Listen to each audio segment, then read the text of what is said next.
Testing, testing.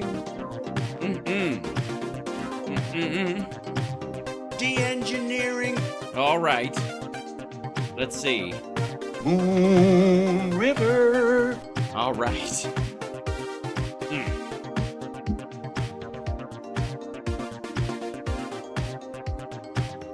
3 and a 2 and a 3, 2. I like fighting number 2. Oh, I'm sorry. All right, there we go. Hi, everybody. Welcome to the show. How you doing? Happy, it's Tuesday. Yes, it is. And it's a Megaworldwide show, and I couldn't be more excited. Now, we have a continuation of the Republican freakout right now. A couple of things. You'll notice that the storyline about Biden being charged for documents has died a miserable death and went to the talking points graveyard, which we're gonna have to start at some point. Like I've got to.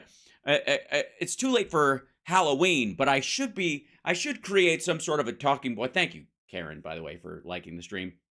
How very un-Karen of you, and yet so very Karen Klein of you. That I should have done one for Halloween. I'm kicking myself. Although I think Halloween is a year-round holiday if you're a closet glam-vestite like myself. So I feel like we should build a talking points graveyard where like there's a bunch of tombstones with all these stupid like the price of wood, eggs, whatever. The border is full of terrorists from over here, whatever. And then each one of those, and then we'll just have a new one just kind of go shtoom, and it'll have a new talking point on it. What do you think? Yeah, I'm going to work on it. Hey, Charcoal Blank, becoming a member. Look at that. I forget about that. You can become a member on, you can subscribe using Amazon Prime, and it doesn't cost you a dime. And around, I got to say, during Black Friday season, a lot of people have Amazon Prime, even if it's temporarily. It's a good, just saying, you can use that. And then, of course, on YouTube, you can not only be a member, you can gift memberships, I think. Is that not the case? Also, thanks for the reminder, CSL, but I was already there. I was so busy dicking around. This is to Jesse Waters. Fuck you, young man. And here's to your fucking polling as well. Me and my fellow goddamn adults who want this world to actually be here in a couple fucking years are happily voting for Joe Biden next year.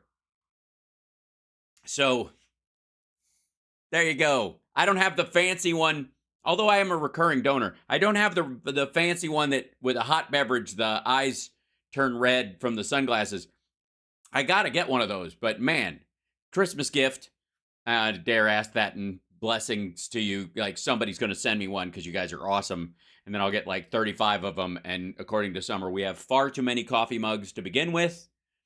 It is it's one of those things. Okay, little side story before I get into today's clips, where of course January 6th never happened, and if it did, it was the FBI's fault, and those poor innocent dough-headed fucking maggots were just led astray by FBI guys whispering in their ears going, you should attack the Capitol. Like, I should attack the Capitol. Maybe, I don't know, cultivate an idea in your followers' heads to not be, what's the word, fucking followers? How about that? How about maybe you guys look for a president instead of a fucking messiah next time? Anyways, so I have a thing when because I've been on tour most of my adult life, if you consider me to be an adult in any way, and previous to my adult life, actually, road trip, pre-18, I was on the road a decent amount when I was 16, 17, 18, doing stand-up gigs and improv and that kind of stuff.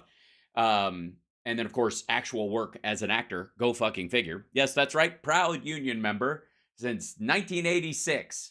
So, in that process, you get boxes and boxes of fucking t-shirts after a while. You're like, I should get something that reminds me of this place. And then, luckily, all my t-shirts still fit me, but it can be a bit rough for some folks over the years. And so what I have learned to do, ladies and gentlemen, and this is a tip for the traveling salespersons around you or anybody who travels quite a bit. Here's what you do. While you're traveling, get something you need, like a kitchen utensil, a spatula, some serving tongs, a ladle, stuff you're like, fuck, we got to get a fucking new thing. Anything that's not breakable, essentially. I need to get one of those kits where I can hang pictures, that kind of shit. Really stupid. But get it, and then when you have it at home, anytime you're using it, it's got a story to go with it instead of just something you bought at the store down the street. Yep, that's it. It's not that exciting. Yes, go to Spatula City and prove that you have visited there. So, lots. Did you? Days that. Yeah, and then the other thing too is like you can write on it where it was from. That's kind of fun. Just like take a magic marker and write on the bottom of it, like, oh yeah, we got that there. Whatever. Yeah. Unless you have one of those. Interesting story. When I was in Tennessee at one point, I got one of those little engraver pens that allows you to draw and engrave and stuff. So I use that to actually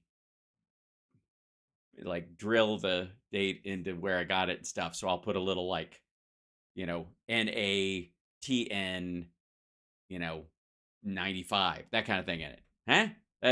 It's better than a t-shirt everywhere you go where you're like, fuck, I'll never wear that because it's goofy as shit. But then there are cool t-shirts like this one. So there you go. Anyway, so that's the little side story. That's, if I was Larry Reeb, classic Chicago comedian, I would say that's a tip from your Uncle Lair, but I'm not. So that's a tip from your Uncle Hal, right? It's fantastic. You can make it like a tip from Ficus, although, honest to God, I am not a big traveler. I don't need to tell nobody that. Let me tell you, I like the idea of traveling, right? But I got this here ankle monitor on me because I look apparently like 65% of the Jan Sixers. I have a vague resemblance of them. If you freeze frame on any of them, they freeze up. So they're like, I think that's the teeth, but they's in a different, they got this one and not that one. But if you freeze the video, they moving. You can't really tell. Anyways, I already had the ankle monitor anyway. So they just upped the battery on it. But this one's interesting because it's based on one of them like electronic dog yard things. So it doesn't like tell the cops where I am or, tell them if I've moved outside. It gives me a slight jolt up my leg. And I got to be honest, I have decided I have really found it pleasurable. I don't want to, I'm going to tell you right now, I hated it at first. And now it kind of, it's just kind of like a little special. It's like a dirty little, so you can get used to anything. I think this is how fetishes start. I ain't sure. What am I doing for Thanksgiving? Corn on the cob, baby. I'm on a diet. So I eat a lot less corn on the cob than if they take it. Then if you giblet it off, I can shovel that shit right down my gullet. But if I got to eat it off the cob, I'm only getting about every third row. So, and then of course, I always get the turkey leg, of course I got to hand peel it off there and stuff because I can't leave it on the bone because anyways, it gets gummy. And you ever get that when the turkey gets the skin gets kind of gummy against the meat and you're having a hard time pulling and it's somewhere between slippery and dry? You know what I'm talking about? That's my favorite. That is the best, man. And then I'm making that what that Tara girl was talking about, that Aunt Marge's baked squashed casserole, where you take a casserole and you flatten it. Yeah. You know what I'm talking about? It's a squash casserole. Take a regular casserole, and then you drive over it a couple of times with the tractor. And there's your squash casserole. And then you wait till it dries and you can eat it like a big giant potato chip.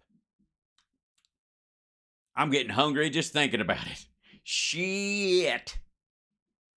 And now on with our regularly scheduled programming. So welcome, yes, everybody. Oh, good, Royal Share. Hello. And by the way, welcome to all our amazing trolls. I know the holidays are a great time for you because you can take a break from your regularly trolling and then, join us for a little while because you got nothing better to do. And so, to your health. All right. I should write, like, fuck you on the bottom of this so that just, oh boy, trolls do need love too. It's why they're trolls. I think the total absolute lack of love in their lives. Now, speaking of an absolute lack of love, now let me this episode is what I would call the strange bedfellows edition of Hal Sparks' Mega Worldwide. Ladies and gentlemen, may I present to you Crabtree Higgle Feathers. I don't know what this guy's name is. I don't care. And let's see. And I think, yeah. And this is from the Jimmy Dore show. Not an insurrection, because he's playing the Moon River clip, which, by the way, is from Benny Johnson. So we now know it explains a lot about Jimmy Dore's viewing habits, that he has the exact same fucking clip that Newsmax had. But whatever, we'll get to that in a moment. But he and Carl Higglefeather, that hates Liz Cheney, and it was all a lie. That's all you need to know. It was all a lie. We watched it with our own eyes. But who you gonna trust? Carl Higglefeather? I don't know. Who is it? Higby. Carl Higby. I liked mine better. Carl Higglefeathers. Who you gonna believe? Carl Higglefeathers or your lying eyes? You blind liberal piece of shit, you. All right. Speaker Mike Johnson All right. Yeah, baby. moved up a notch in my book, releasing all, or at least in the process of releasing all.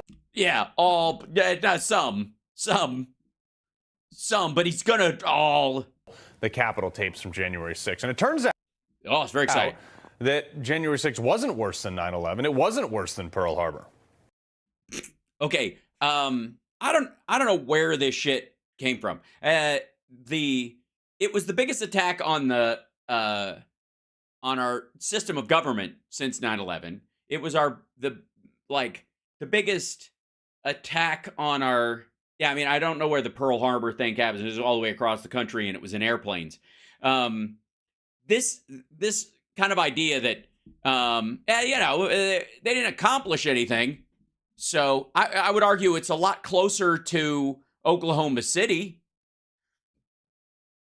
A lot less of a loss of life, but it was an internal hit by people a guy who considered himself a patriot, who decided that it didn't matter who he killed or hurt as long as he, attacked the U.S. government in Oklahoma. It was simply as impotent as those other things ultimately. Dates that occupy not only a place on our calendars, but a place in our collective memory. December 7th, 1941, September 11th, 2001, and January 6th, 2021. So that's actually not true. It's not even close, actually. Actually, it is, because had these people been successful, they would have stopped the counting of the electoral votes and attempted, anyways, to change who would be president in the United States. Something that the other two acts weren't anywhere close to being capable of doing.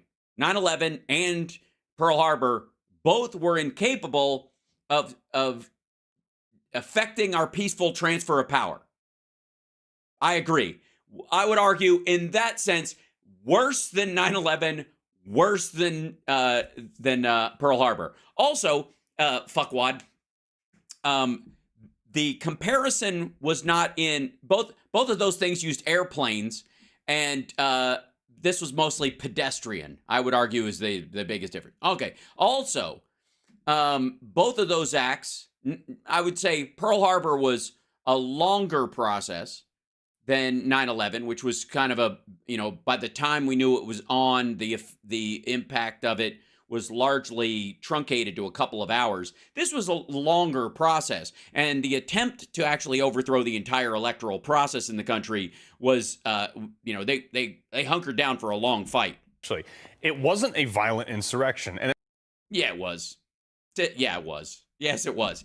By the way, you're right. It was a violent attempted insurrection because it was run by failures and executed by failures. it looks like there was more and more cattywampus afoot than partisan. More cattywampus afoot. Okay, first of all, cattywampus is my mom's term, and it is a descriptive, not a fucking noun. Who left this bucket of cattywampus here is something no one has ever fucking said. Yeah, shenanigans can be a noun. Morally bankrupt January 6th committee led us to believe. Well, we go undercover as Antifa in a crowd, so can you put that back in? All right, thank you so much. Yep. It feels better. Did you guys get sprayed? Well, also, here is one of the people arrested at the. Yeah, dude, there were cops there that were not working there who were participating in it from other states who were arrested. Finish that whole thing out. Follow that through. Capitol that apparently. Also, who the fuck is posing as Antifa in there? What are you talking about? Were maggots inspired to attack on January 6th because Antifa told them to? Apparently wasn't actually being And we've seen this shit a bunch of times where they caught this one guy and they let him go. arrested. They walked him to the door Arrested versus detained. Stop pretending you don't know the fucking difference. very nicely, took the cuffs off, fist bumped him, and let him go. No, he fist bumped them. They let him on his way because they didn't have time or the ability to actually arrest everyone that was involved in this shit. They cut him some slack and they let him go. His merry way. You know what's interesting, though, about that last exchange with him? Normally, when somebody is arrested, the first thing the cops do is they strip any face cover off the subject to identify him. Yeah, he was detained. Also, his face cover, I don't know. I haven't seen that. Hold on one second. We'll see. Because you don't really Arrested at the Capitol that apparently wasn't actually being arrested. They walked him to the door very nicely, took the cuffs off, fist bumped him, and let him go on his merry way. You know what's interesting, though, about that last. Yeah, what's interesting is that I think on the one hand, people are wearing masks because it's still COVID. Secondarily, which is the primary reason why they don't strip masks off people or face coverings because fucking COVID. Last exchange with him. Normally, when somebody is arrested, the first thing the cops do when it's not a pandemic is they strip any face cover off yeah, and if it's not during a the pandemic, subject to identify him. Maybe take right, maybe even to catch an infectious disease from him. the helmet off, but they didn't do that. Well, he might have had some sort of a head injury. I mean, he was a Trump supporter. They left it on. Why? Because there were tons of people around and that process would have drawn even more attention. They just got him out of the way and shoved him out. I got a few guesses myself. Well, fire him out, Carl Hagel Fithers. And we also still don't know how many people were undercover and why. Okay, first of all, none were undercover. There were people who were informants. Two different distinct groups of people. It's like the difference between Trump being a Russian asset and a Russian asshat, right? He wasn't actually an agent, and he often will say, they think I'm a spy, they think I'm an agent. Nobody thinks that. Nobody thinks anybody would entrust you with a mission. They just know you're a fucking wind-up toy, and if they point you in the right direction, you'll start this fucking, trap of nonsense going forward. This, as a chaos agent, you'll walk, basically they'll wind you up and walk you towards the candle that's in front of the drapes. That's the point. It even appears that the FBI doesn't know either. How many undercover informants? FBI lost count of how many undercover. Well, a lot of people who were in there started calling in. They weren't informants at the beginning of the day, but they started informing on their fellow maggots once they realized that people among them had guns and knives. Or at least they're maybe lying to us. Or Maybe perhaps they are put over. Maybe You just don't know. Yeah, that's probably why. They're just lying to you. They've lost. They haven't really lost count. They know exactly. It could be true. In fact, the chief of Capitol Police testified that he was also given no information on undercover agents and was advised not to respond to the January 6th. We actually have evidence and records indicating plainclothes MPD officers were on Capitol grounds on January 6th. And you're saying you weren't aware that they would have embedded those officers within the crowd. They didn't make you aware of that? No, sir, they did not make me aware of it. It's not unusual for agencies to have plainclothes units deployed around major events, but no, I was not made aware that they'd be on Capitol grounds. Chief Son, Right. But of course, there were like 6 of them. And instead of going, I'm a cop, anyone want to kick my ass? They just kind of phoned in some shit and said, hey, they're moving towards this door. You guys got to watch out. There, I saw a guy who might be armed, blah, blah, blah. Yeah. What were they supposed to do? Just fucking straight up start Jackie Channing everybody around them dressed as a maggot? It's January 6, 2021. Have you testified? By the way, can I just say, like, the sort of like just add water kind of naivete that these fuckers assume us to take. It's the same bullshit that the pro-Hamas crowd is taking or the pro-Russia crowd is taking, that like all of a sudden we just got to suspend at like every intellectual capacity or any sense of history or knowledge about how anything normally functions in all the shit we've ever seen, both in news stories and in fiction and in nonfiction books we've read or seen on the issue. We just got to push all that aside and act like we're all fucking starting with scratch, like we're Lilu Dallas multipass landing in the like Earth, and we're just standing there dumbfounded, not knowing how. What is this? These weird noises coming out of people's faces. Shut the fuck up. Or been asked to testify publicly before a committee of the House of Representatives? No, sir. Did the January 6th Select Committee ask you to publicly testify before their committee? No, sir. Weird. The chief of the Capitol Police wasn't invited to speak before the January 6th committee? Yeah, because they didn't need to. He wasn't actually attacked on that day. He was in a coordinating position, but he didn't. What are you going to ask him? What are you going to bring him forward, James? Hey, you want more officers next time? You can't have them. Plus, there's not going to be a next time. Secondly, what'd you think while your officers were getting the shit kicked out of them by a bunch of maggots? And also, if you're going to run the whole "it was all a lie" bullshit, this is not the footage to show, dum-dum. Seriously, stick to the fucking, like, the moron tourists walking through hallways not realizing that they are being herded out an exit.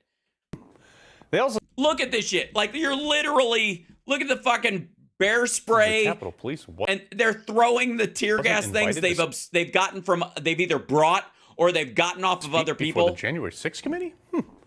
They also seem to fire some sort of either tear gas or smoke into the crowd that, from the looks of the video, which seems to be a pretty peaceful group with people standing there. The fuck they are? Where do you think they got the shields from, shithead? Seems to be a pretty peaceful group. They were driven back at that point.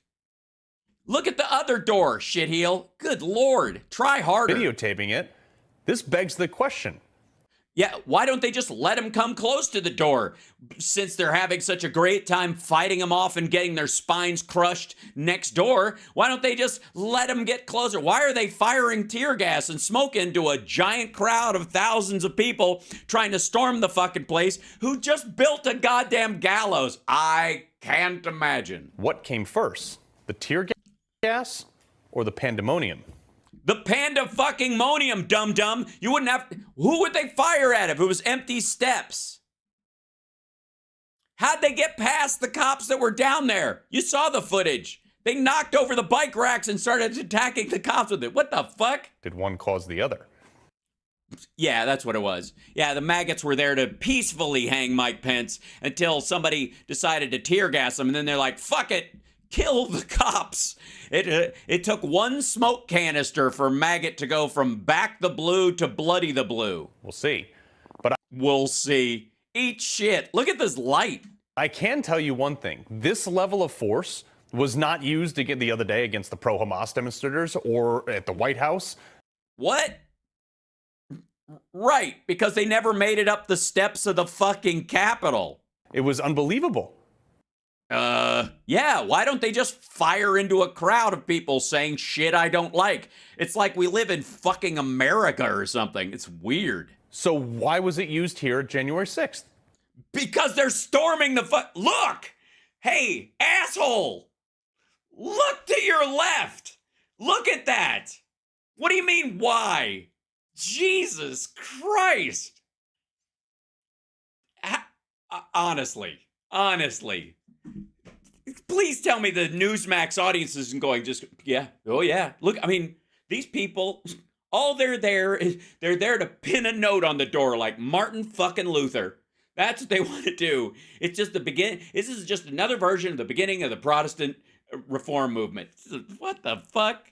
This is like, yeah, this is live gaslighting but done extremely poorly, let's be honest. The other thing we're now seeing from these videos is that it's very little confrontation with the police. If it's very unconfrontational. Look at this fucking hallway. It's very unconfrontational. After they've already overrun the police and injured a bunch of them, and they've had to fucking fall back. They're outnumbered like 100-1. any is shown. So far, there doesn't seem to be anything more than a... Gee, it's almost like Mike Johnson is strategically releasing video at first that paints a different picture. Huh. Who would expect that a man of God would do such a thing? Right, Mike Johnson? respectful interaction with the fuzz, and the crowd The fuzz. Fuck you, you hippie. turns around when they were asked to leave. The one No, they don't. spot of violence, the one spot was Ashley Babbitt, who was Whoa. Whoa. The one spot of violence. Yeah, no. No. Unless you count her punching the dude that wanted to go through the window who would have died so that she could be the first one through the window and she got shot. That violence? the only one killed on that day, by the way, shot by the same Capitol police officer who is Look at the cops running these motherfuckers still out. employed. Look at them forcefully working these fuckers to the door. Look at this dumb motherfucker saying this while this with plays the next fuzz, to him. and the Look crowd at turns around when they were asked to leave. this. When they're asked to leave. Yeah, in seconds. The one spot of violence, the one spot was Ashley Babbitt, who was the only one killed on this that shit. day, by the way, shot by the same Capitol police They're literally pushing them out the door. They're literally like evacuating them from this one area. officer, who is still employed and 2 years prior had left his gun unattended in a bathroom. What does he think he is? An elementary school teacher in Florida? Lieutenant Mike Bird. This guy fired a weapon at an unarmed woman. How do you know? By the way, apparently, and this seems to be the case, if you crawl through a window of Carl Higby's house after he's warned you several times not to, and you make it through the window, it's now your house. He will not fire upon you, and anybody that's with you isn't even responsible for cleaning up the glass. Through a door with officers No, not through a door. You see, the window had been broken. It was a barricaded, like there's 4 doors there. directly in his line of fire right behind him. No. And again, his whole thing is don't let anybody through. They're still evacuating people. I mean, as the video Yeah, but even goes on, it appears that both law enforcement and the protesters worked together to attempt to save her life and evacuate her. From the video, which we won't show you because of how graphic it is, but it's Well, and also you don't want to break Greg Kelly's heart because he's convinced somehow that she was his soulmate and now she's gone. freely available on the internet, and I encourage you to go watch it. You encourage people to watch Ashley Babbitt get shot. I do not, because it's disgusting and sad, and you'd have to have a real kind of perverse streak to want to see it again if you haven't already seen it. Secondly, you realize they're breaking the window, and he is guarding that window, that door, and she crawls through after striking the guy who's trying to go through the window first, who would have died, by the way. The only ones yelling and swearing appear to be the police officers, not the... Oh, fuck. How dare they use fucking language like that? The fucking cops are the only ones yelling and swearing. This motherfucker. Run that by me again, shitheel. Watch it. The only ones yelling and swearing appear to be the police officers, not the... Oh, you mean the ones who are being crushed by the fucking mob? Also, eat shit. Also, Mooney Girl? No. No. The ACAB shit doesn't fly in my chat. No. Fuck you. Nope. the protesters. We still have... No, never, not ever. I'm not gonna not gonna lump a group of people who are civil servants into one fucking group all the time. And you might as well say all ambulance drivers are fucking evil because one of them got struck by a car, running through a red light or some shit. Get the fuck out of here. No, not ever. Not here. Plenty of places to say that. Not here. Well then, old school Shinobi, please leave. Not cool. No. I've seen too many fucking funerals of police officers who died trying to save people to put up with that kind of sick shit.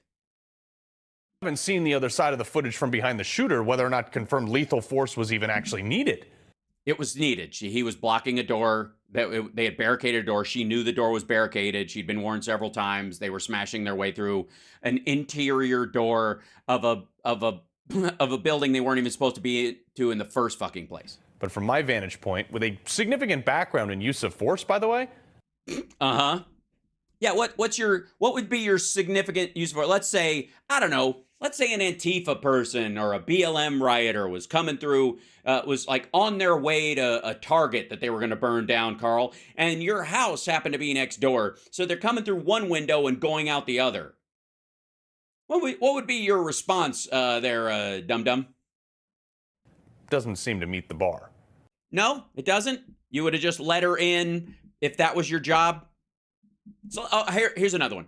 What if you're one of Trump's Secret Service details and he's in on an ante room at the DOJ because he was over there and there was a big bum rush post George Floyd and there was a bunch of George Floyd protesters and BLM people and they were rioting outside and one of them bashed their way through a window and the president was a few doors away and they had gotten through into the second antechamber and you were blocking the door where he was just 25 feet behind you. Then what? What are you gonna do? Yeah? Tell me a story. I'm sure more will be made public in the coming days, though. But the real question is, why was this never released under McCarthy? Because as stupid as he is, he knows that what's ultimately going to be the result of this is a furtherance of, and a reminder of how awful January 6th was, and more of these maggots are going to go to jail. Because there are some of them that, quite frankly, just slip by. There's too much evidence, too much to follow, and the FBI and the U.S. Marshals and the D.C. police have been going through this fucking footage like crazy, and there are hundreds of these assholes who deserve jail time, and they just don't have the time to focus on all of them. And now, some of them are going to get renewed scrutiny because of you. That's what's going to happen. That's how it's going to shake out. You dumbasses are going to get more maggots thrown in jails. Yes, sedition hunters are on it. I don't know why you guys think this is a good idea. What was he hiding? What deals did he make behind the scenes? Because if it was with other Republicans to keep their constituents from going to fucking jail because there's going to be a bunch of them, and his own people were like, we had a group of people who've been calling my office thinking want me to intervene on their behalf because they broke into the Capitol that day, and they insist they didn't do anything, but they did film themselves doing a bunch of awful shit. So nix. It was so simple that Mike Johnson could just release it in a matter. Wait a minute. Hold on. Fransford is Joe Biden has committed treason so many times they cannot vote for him. He has never committed treason, you silly person. Frank, you're a silly person. He hasn't committed treason. You're a silly person. I honestly, I want our trolls to work harder, but today I don't know why we're not getting they're not setting their best. Of a few weeks after taking the speakership, why didn't McCarthy do it in this 9-month tenure? I don't know. Why did he give it to Tucker Carlson, and why didn't Tucker Carlson pass it on? He gave it all to Tucker Carlson. Tucker Carlson decided against it. Right? You see why I never trusted him? No, I don't, because Mike Johnson's doing the exact same shit. The difference is instead of just releasing it to Tucker Carlson, he's releasing it in batches to assholes like you. And it's not going to amount to a hill of beans. The most that will come of this is more maggots are going to go to jail, dummy. We know the Democrats were ardently opposed to releasing the full tapes, obviously, probably. Because it shows where the security cameras are inside the Capitol, which for security purposes is dumb, and we all watched enough of it to know exactly what the fuck happened, and we also are sensible enough to know that when police are overwhelmed, often they will use secondary tactics like diverting large riotous mobs without engaging with them so that they themselves don't get killed or the violence isn't inflamed further. But please continue, dum-dum. For the exact same reason we're seeing now. It destroys their narrative completely. Nope. No, it doesn't, stupid. When you put up "it was all a lie" and you're using Liz Cheney's head to hide the fact that these motherfuckers are climbing the scaffolding earlier than here's asshole, you can't even put the timestamps on this shit. And the lengths that they went to lie, they deceived, they misled us on all the reason those tapes shouldn't be released, should be carved into everyone's memory as a monument to never trusting Democrats again. Uh-huh. By the way, and they cut to Liz Cheney, which is amazing because she's really a Democrat. That's kind of the point, I think. Donald Trump participated in each substantially and personally. Yes. He oversaw or directed the activity of those involved. And thank God, because had a competent person actually arranged this shit, we might have had real trouble on January 6th, but it was an absolute failure from the top. To be very clear, those who perform these reprehensible acts cannot be called protesters. No, these were rioters and insurrectionists, goons and thugs. Carl Digby Sellers, right? Brandon. That's who. Is that who that is? El Stinko Farce. Do you think so? We're both enormous fans, sir. He doesn't write anymore. He has health problems. Terrorists. On January 6th, Trump knew the crowd was angry. He knew the crowd was armed. He knew they were stupid. Sent them to the Capitol anyway. Yeah, and once they got there, they didn't know what to do. They were so confused. They ran all the way up the steps. They got to the door. They had their bear spray. Some of them had their knives. A couple of them had guns. Some of them had, the means to occupy the place for a while. They had the wood to build a fucking gallows and all that stuff. They didn't have any idea what to do after that. And then luckily, an FBI agent dressed as a maggot came up and went, "You should storm the inside and break down the doors and attack police." And they were like, fucking hell. Why didn't I think of that? Shit. Thanks, FBI agent dressed just like I am, who conveniently has put on so much weight that he would fail the FBI physical, which they're required to meet at some point in the future, but is so dedicated to being an undercover maggot that to convince me to attack. Gee whiz. You might imagine that our founders would have been shocked to learn that an American president would one day come to embrace and excuse political violence against our own institutions. No, actually, I wouldn't. And it's one of the reasons why we have 3 co-equal branches of government. They were concerned about that from the very fucking beginning. It was actually quite important. or knowingly send an armed mob to attack the Capitol to usurp the will of the people. Yeah, but technically he sent an armed mob to storm the steps and stand there with their thumb up their ass like a bunch of jackasses. And again, thank God there were FBI agents there to whisper in their ear and get them to attack, because they would have just... Can you imagine how embarrassing that would have been for Donald Trump? They go all the way up there, they storm the place, they beat up cops at the bike racks coming into the place, get all the way up to the doors, and they're like, now what? And then they all turn around and go back to the stage waiting for, the second show. Jamie Raskin went on to say that we can't release the tapes because it'll expose, intricate workings and the schematics of the Capitol building. Yeah, that's why, by the way, fuckwad, that's why Mike Johnson's releasing shit in batches. And that's why there will be conspicuously missing certain cameras in the fucking release. But you know what? There's so many thousands of hours that you won't notice. You will not know what angles are missing. And some maggot sleuth will come on and go, why is there no camera on this door? Or why is there no camera in this hallway? If you notice, we have footage of somebody walking this way, but we don't see him going that way, because that's the part that they can't fucking show you. Nice try, Jamie. Nice try, okay? All right? God. So bad. Jamie, what are you thinking?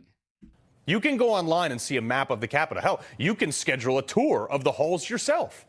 Yeah, but that won't tell you where the sensors are, where the cameras all are, which ones are real, which ones have facial recognition.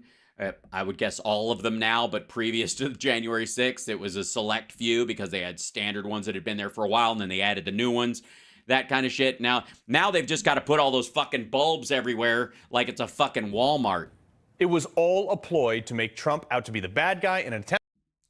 No, he thought he could make, it was a ploy to make him look like a badass to himself and his followers. To keep him from running for the White House again. We're seeing.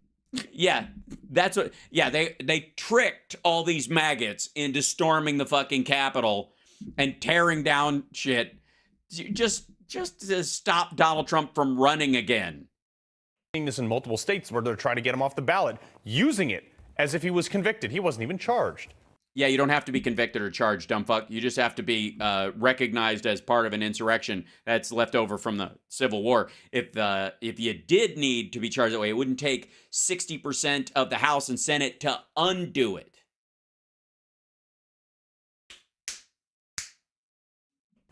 But they conveniently always leave this part out. I know that everyone here will soon be marching over to the Capitol building to peacefully and patriotically make your voices heard. Mm-hmm. Oh, yeah. No. And I'm going to go down with you. And then play the part where he says, but you're going to have to fight. And if Mike Pence doesn't have the strength to do what's right, you're going to have to fight or you won't have a country left. That whole part. And by the way, peacefully and patriotically marching to make your voices heard doesn't mean what... It stops at directing them once they fucking get there. There have been more than 1,069 defendants charged. Sure, some people did some really stupid stuff. Yeah, sure. Okay. Yes. Someone dookied in the Capitol and there was a guy with a Confederate flag. Excuse my Southern heritage. Okay. And yes, some cops were attacked and nearly killed. And we did stomp one of our own to death while she was, having a drug-induced heart attack or whatever. And we did get one of ours shot. And we also had trucks full of guns nearby in case we were actually successful so we could send people. And we were expecting Trump to institute the Insurrection Act, but he was too busy throwing ketchup at the walls to actually get around to it, and he couldn't find his pen. That day. Not discounting that, but not. Yeah, you are. Not 1,000 people, but... Yeah, 1,000 people. But some. I've reviewed as much of this video as I can since they... Yeah, you can't. I mean, it's just... And again... The first wave. I'm sure he'll stick with this story for the third batch, which is all the good stuff. Started releasing it. Yeah. And all it has done is counter the left's narrative. But the one thing that is absent right now, more than anything, is lies through omission. No, that's a lot. There's a lot of that. That's right. It's right. There's a lot of that. Beg your pardon. is the footage and proof that there were 1,000 people attempting an insurrection. Psst. Psst. Psst. I mean, can't exactly fucking count all those, but ballparking.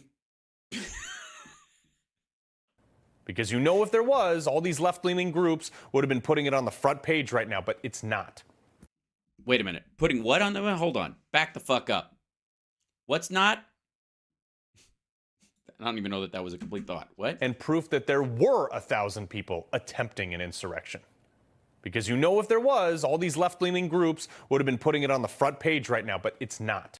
Well, first of all, putting it on the front page right now, motherfucker, this is 2 years ago, 3 years ago. Practically. Why would we be putting it on the front? This is old news to us, you dumbass. It was very clearly not an insurrection. Well, yeah, because it failed. It's like somebody going, Your Honor, this was very clearly not a murder, okay? I missed, okay? Yes. Did I swing at her head with a bat? Yes, I did, but she's quicker than I thought. Did I pull out a knife and start running at her like this? Yes, but I tripped over a toy, fell into the coffee table, and banged my head. When I woke up, was she calling the police? Yes. Did I pull out a gun and fire at her and actually hit the coffee pot instead of her and realize that the gun was jammed and then run in my underwear out through the backyard and jump a fence wherein my underwear got snagged on the top of the fence and I dangled there until the police arrived? Yes. But the one thing you could say about that, Your Honor, is it wasn't a murder because the bitch is still alive, okay? So, yeah, I object. Fucking hell. Yeah, this is just, yeah, great work, dude. Great, yeah, that's great. Yeah. Sure. And you know, from what I expect from Mike Johnson? A dangling Johnson on your forehead? No. Every member of the January 6th committee, the FBI, the Capitol Police, everyone in front of Congress under oath and find out what they knew and when they knew it. That's already on tape. You can just go watch it again, fuckhead, because they're going to tell you the exact same thing. Here's the question that I'm going to have. Okay. I think the bigger question is what you don't know and how come you don't know it. I've seen willful ignorance in my time, but this is amazing. Carl Higbee Sellers over here, who has health problems, is one of the most intentionally blind people, I think, working in semi-news today. Also, I on another note, I know that they're hurting for backgrounds at Newsmax, but I don't know why they have like an astrology constellation over top the United States that's supposed to be referential to what? It's not the big cities, I guess. It's not the roads in between. I'm like, is his point that America is a Leo and that's why we're having all this problem that right now? Honestly, it's just a bad time. America's horoscope. It's just not good this week. Should have stayed in bed, America. Juxtapose every second of testimony against these tapes and get to the actual truth. Because we've already gotten to the actual truth, stupid. Because if we don't make an example out of all the bad actors, they're going to continue to wield the power of government. Look, this is a terrible time to bring up John Voight's later career, or Kirk Cameron, or yeah, it's Kirk Cameron. Yeah, he's the one in the Left Behind movies. Whew. We don't have time to go into the bad acting in that. Through what is becoming increasingly apparent. All I'm saying is, I thought the worst hey in a movie was Keanu Reeves in Speed. When they're arguing on the bus and they're all turning on each other and he goes, hey, and they all it's like he's Jesus and they all just settle down from that one hay. I thought that was kind of the worst hay in film history until I saw Left Behind 2. Yeah, that where the UN shock troops are beating up children for trying to get food out of a van, and Kirk Cameron throws a hay their way, and I was like, yeah, you're off the fucking you're getting off scot-free there, Keanu. We love you. You're a good person. Trump 2024. He'll get 22-24. Frank, you're a silly person. Keep trying. And thanks for being here, by the way, because it's only because of you that we reach out into the algorithm of Facebook the way we do. If it's all just people who like the show watching, we'll never expand the viewership. Innocent. Yeah, the Rapture Force. Left Behind 2, Behind Harder. That's not, you can't. Drop your shorts and bend over, Mr. Babar. That's a rough scene, I have to say, in that movie. People in jail. And this has got to stop right now. Ah, you tell them, Carl Higbee Sellers. So we're gonna see a bunch of that shit. By the way, let's just jump in. Let's see the other political side of it. This is Jimmy Dore, apparently, in theory. I don't know if maybe somebody's filling in on him. But here we go. This is not an insurrection. So, ladies and gentlemen, they released Mike Johnson, the Speaker of the House, is only a couple of months after Tucker Carlson, maybe a year. Yeah, a couple months, a year. Doesn't really matter. After Tucker Carlson revealed that January 6th was an inside job. Yeah. These are actually all maggots here. The police officers there. They're all just they were all in league with Trump. You do remember who was president at the time? By the establishment.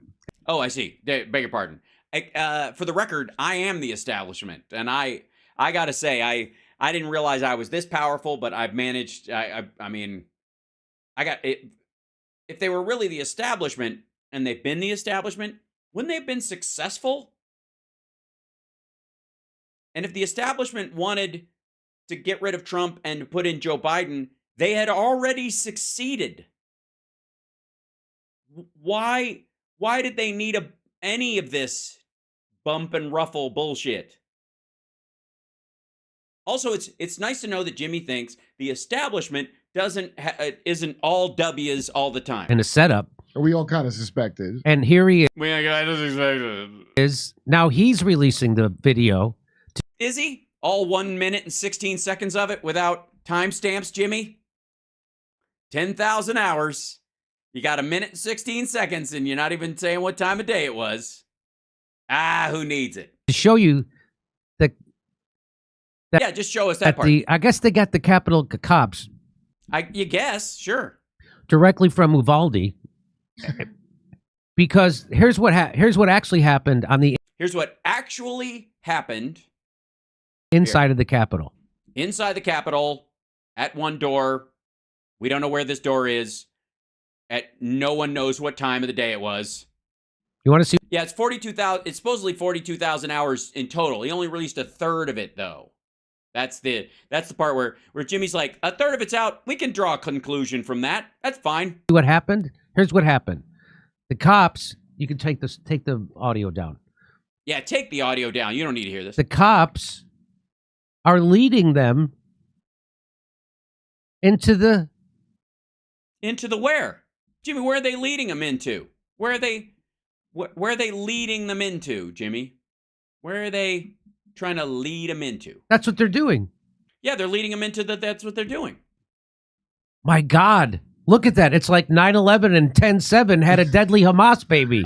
Okay, he's reading one of Kurt's jokes off a piece of paper.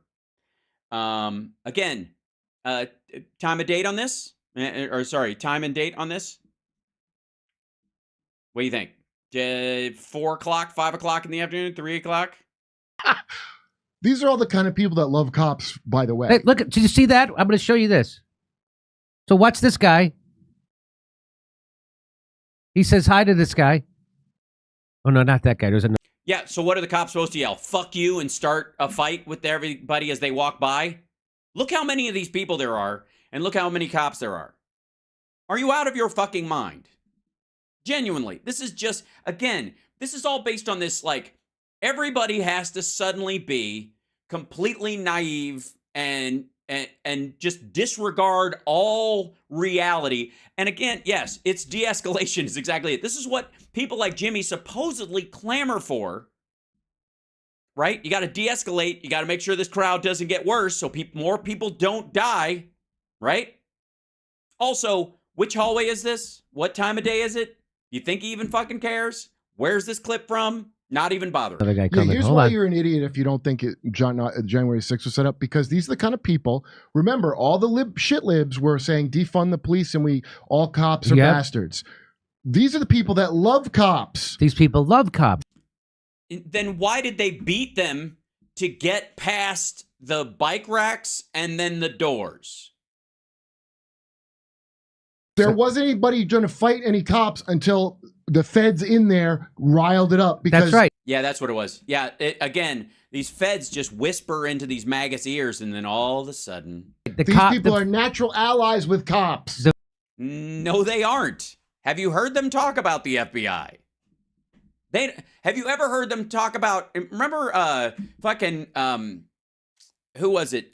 G. Gordon Liddy's jackbooted thugs? Remember that shit from the early 90s? Motherfucker, half the QAnons think the cops that were around DC are UN shock troops. The feds started breaking the windows. The feds started encouraging the feds. Yeah, the feds broke the window. Which feds would those be? The ones that are in jail now for breaking the windows that are on video? So we're just locking up. Okay, so I guess what's the problem then? We've everybody who's in jail for busting the windows or kicking down the doors were feds anyways, right? Good Lord. Did that. Yeah, because maggots are so dough-headed that they wouldn't have done it otherwise. Not these people. These people love cops.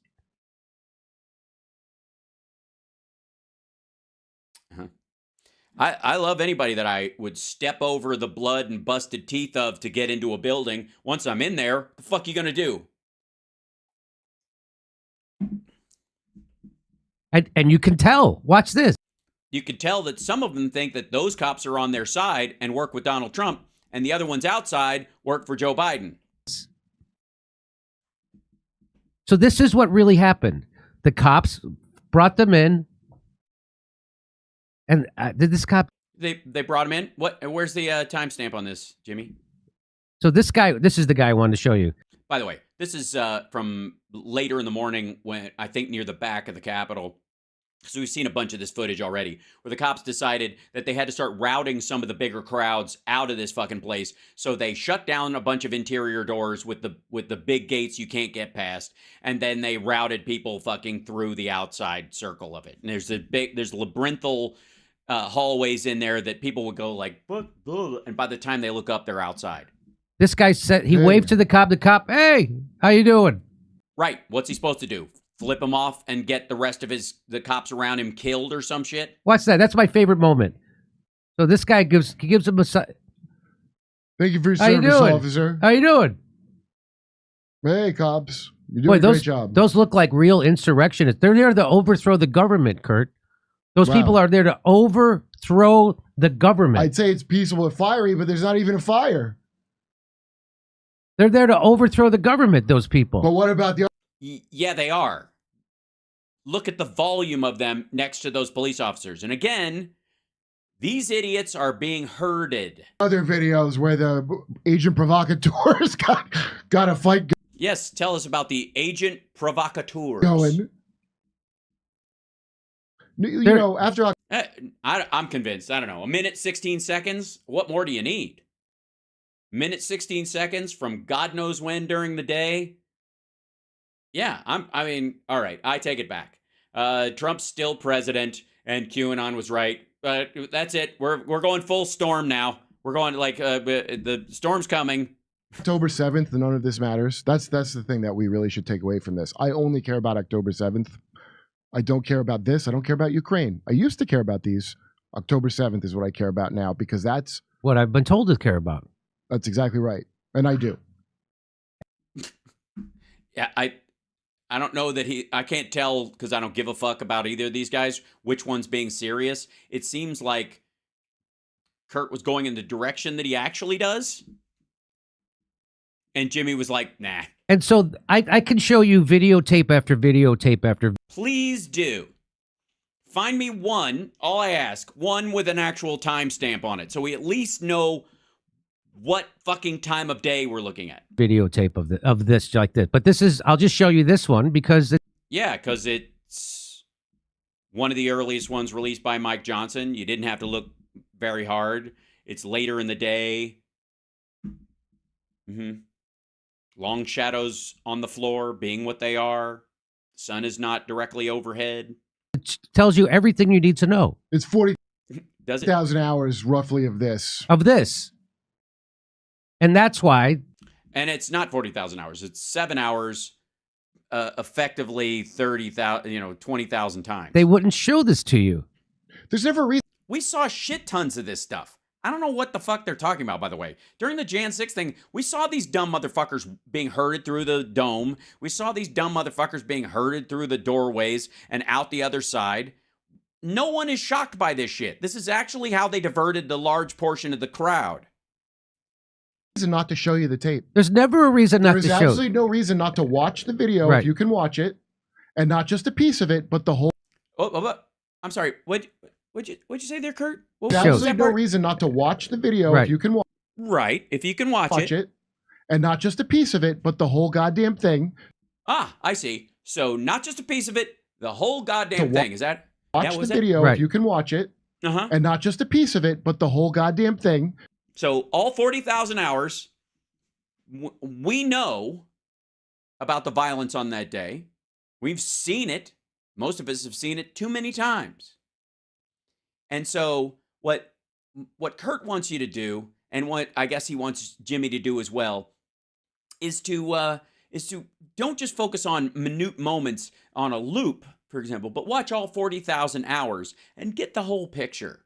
There's no reason to not release that, especially for something like this. That's this important. That's not important.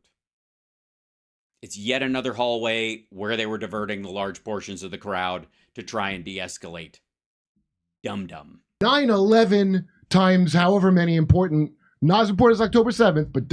By the way, this is the the gaslight of exaggeration. This is the idea that, like, you said this was the end of the world, right? You said that, nobody said it was the end of the world. Somebody said it was very dangerous, extraordinarily dangerous. Had it been successful, it would have blah, blah, blah. There would have been, chaos ensued and blah, blah, blah. But not Armageddon. But you throw out this whole, what's Jimmy wearing? Jimmy's wearing one of his button-downs with the French cuffs because he's fancy. But yeah, these motherfuckers want you to think that, this is, that you said this was Armageddon, and anything less than Armageddon means you were lying. When nobody said it was Armageddon, we just said it was a legit attempted attack on our democracy. Definitely more than 9/11. Kurt, would you look at these fucking animals crawling in like ants, screaming and... Look at him reading Kurt's joke. More than 9/11. Kurt. Watch, here it comes. This is going to be good, too. This is if I was Greg Gutfeld, I'd be taking notes. No, I wouldn't. That's not true. If I was Greg Gutfeld and I was watching this, I'd go, wow, it's possible to even be less funny than me. Shit. That's optimism. Kurt, would you look at these fucking animals crawling in like ants, screaming and tearing everything apart? They're like vermin.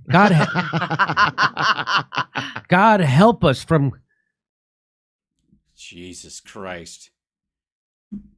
Look, you shouldn't...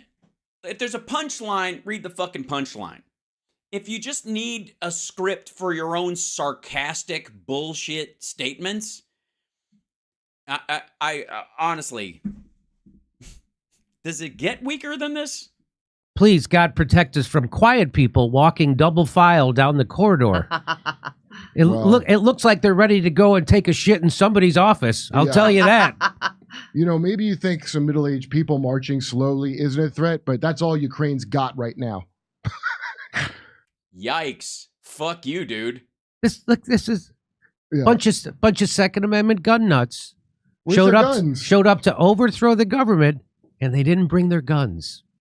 No, a bunch of them did actually have guns, and the Proud Boy guys had guns in a truck nearby because they thought Trump was going to engage in the Insurrection Act, and so therefore, and also Trump turned off the magnetometer so they didn't have to go through the metal detectors, so nobody knew who had guns and who didn't. Lots of people walked out of there. A lot of people got busted with guns, and other people walked out of there and were like, phew, nobody patted me down. No, they have guns. Wait, where are they? Where are What is they? that? What's that guy?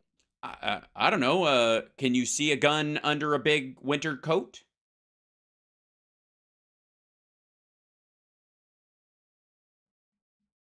Holding in his hand? Was that a gun? I Nope, couldn't see. not a gun.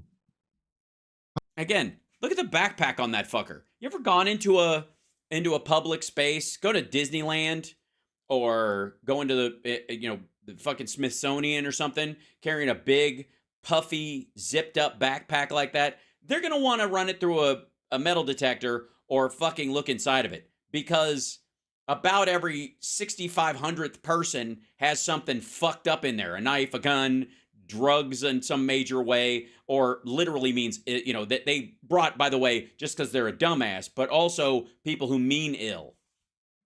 And let's remember what the Capitol Police Chief, this is what the Capitol Police Chief had to say. Isn't it funny you never saw this guy interviewed anywhere? No reporters went to interview this guy. Isn't that interesting? Well, I choose to believe the woman of color. And by the way, you're right that Jimmy has the exact same talking point as Carl Higbee Sellers over there on Newsmax, and I don't know, Lindell TV and RSBN and OAN. They're all, and it's like a script. Who got bribed by Pelosi after? That's right. Oh, that's exactly right. So here's what he actually said when he was interviewed. You've described this as an intelligence failure, but if failure is something that happens accidentally. None of the intelligence Dun dun dun. Dude's fucking playing ads for Tucker's show now. was coming up talking about the Why play the actual long form footage of the attempted insurrection when you can play a minute 16 of the most benign footage you can find on a fucking loop? And why show the entirety of this guy's interview when you can show the ad for it that Tucker put out to try and make his testimony or his interview sound worse than it was? Yeah. storming of the Capitol, killing members of Congress, or killing my police officers was ever discussed at the conference calls that I was on, at least. That doesn't seem to make sense at all. It doesn't make Wait a minute. What? Hold on. sense. I'm looking at my men and women having their asses handed to them. And my first thought was, fuck it. I will take whatever discipline there is. One single. Okay, by the way, where did he see that, Jimmy? Why is that? Why didn't you pause right there? Did you hear what he said? His men and women having their ass handed to them. And I thought weren't those cops on the inside? Both of you were just saying that they were in on it, that this bunch of people were cop huggers. Got out of control. For 71 minutes, Pelosi refused to allow you to bring in the National Guard. Why don't we have answers? It doesn't seem like It's weird that you cut that part. Why don't we have you cut between two questions of Tucker? Did you notice that? Anybody else notice that? Hold on one second. Let's look at Tucker's edit. Pelosi refused to allow you to bring in the National Guard. Why don't we have answers? Why don't we have answers? It's almost like that guy had something to say in between those two things that they cut out. it doesn't seem like people really want to get to the bottom of it. And It seems like. Yeah. It seems like How people. much does it take to leave the Sea Org of Scientology, I wonder? It takes a lot. And a lot of people leave and still believe in L. Ron Hubbard. And that's everybody that works for the government of DC. They're the most indoctrinated of all. It's not all the stupid unwashed masses they're actually less indoctrinated than the people that work in these jobs because they just can't get their head around the whole thing's worthless. Yeah. So if I'm hearing you right, everybody who works in the federal government or works in DC can't get their head around the idea that what they do for a living, trying to keep the U.S. federal government afloat and functioning, is worthless. Run that by me again. People that work in these jobs people that work in these jobs, right? Yes, secretaries, people who work at the Department of Transportation, people, police officers around there. They keep getting up every morning and going into fucking town and doing their fucking job. Because they just can't get their head around the whole thing's worthless. They're like, no, I mean, it seems weird that bad intel probably couldn't be on purpose. Right?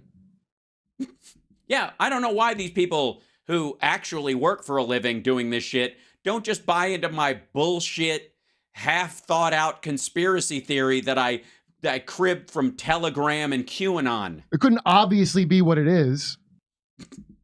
Yes. Couldn't obvious. So again, the problem is that Jimmy was showing that clip. There's a disconnect between Jimmy and Kurt these days, where Jimmy will show this clip as examples of how this guy backs up Jimmy's point, and Kurt's basically saying this guy is an idiot and can't see what's right in front of him. I believe in this. It's worse from there. I had a conference call with the leaders of all the law enforcement. It was a call I coordinated. Not one person on that call talked about any concerns for the intelligence, the attack on the Capitol that we were seeing that was out there. That's what's scary. This sounds like a setup to me. I'm sorry. Yeah, that's all. Okay. If it sounds like a setup to Tucker, I mean, again, I don't know how many times I can be convinced in the same day. It does. New Jersey State Police beat DC National Guard to the Capitol. Wait.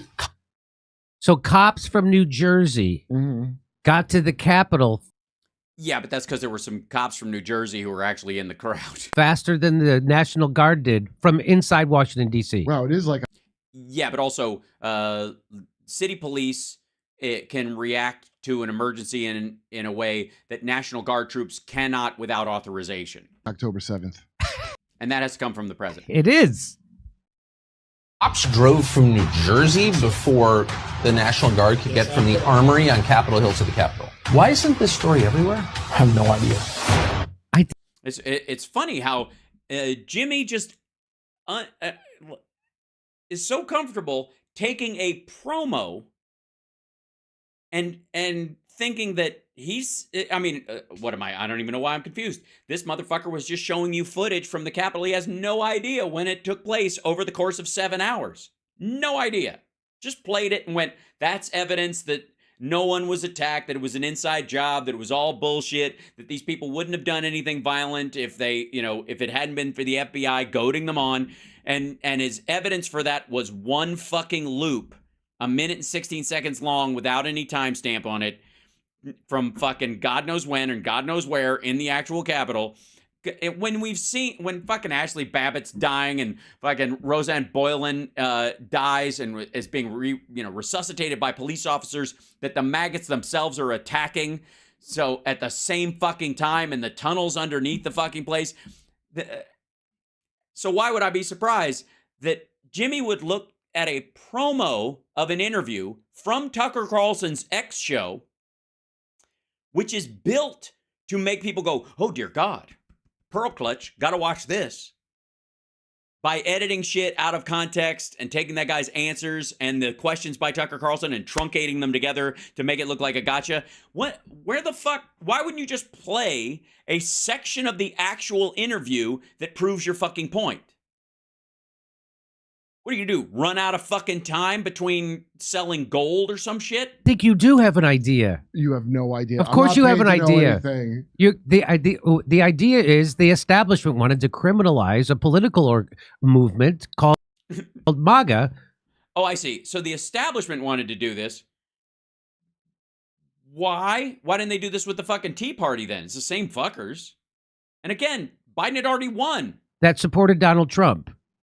So they poured something in their Kool-Aid and made them walk to the Capitol? That's what this is about. I see. All right. So they're criminalizing MAGA, which is why they're rounding people up and putting them in FEMA camps right now. And they did it. And the media is complicit. And Jimmy feels, I guess, in danger because he's covert MAGA. Is that what it is? He shadow MAGA? And it's just amazing how people they just believe. That's why you. They just believe what, Jimmy?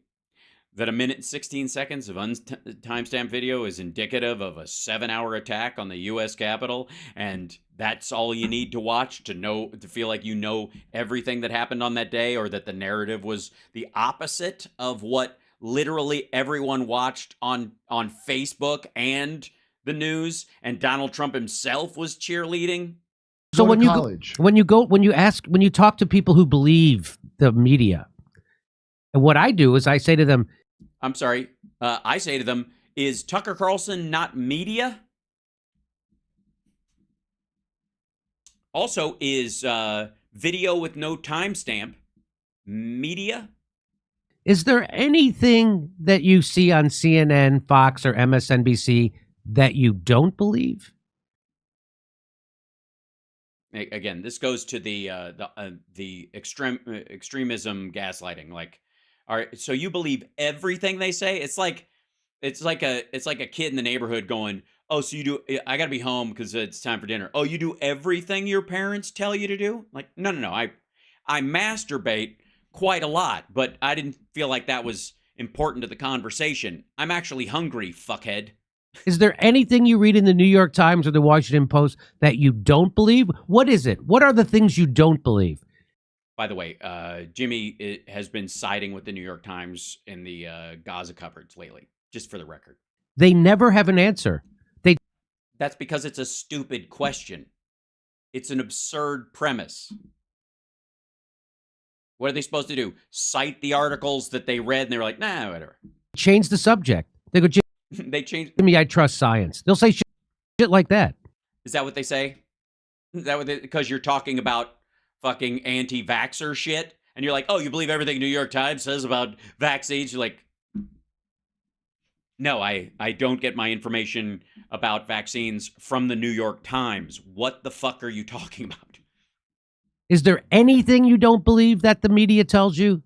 Well, okay, can you, as someone who clearly trusts science, can you please tell me exactly what science? Is there anything you've seen on Twitter for shitter that you don't from Tucker Carlson that you don't believe?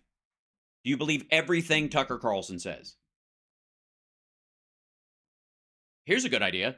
Argue your fucking points, stand by them, and if somebody counters the point, don't launch it off to, like, I think you got that from there.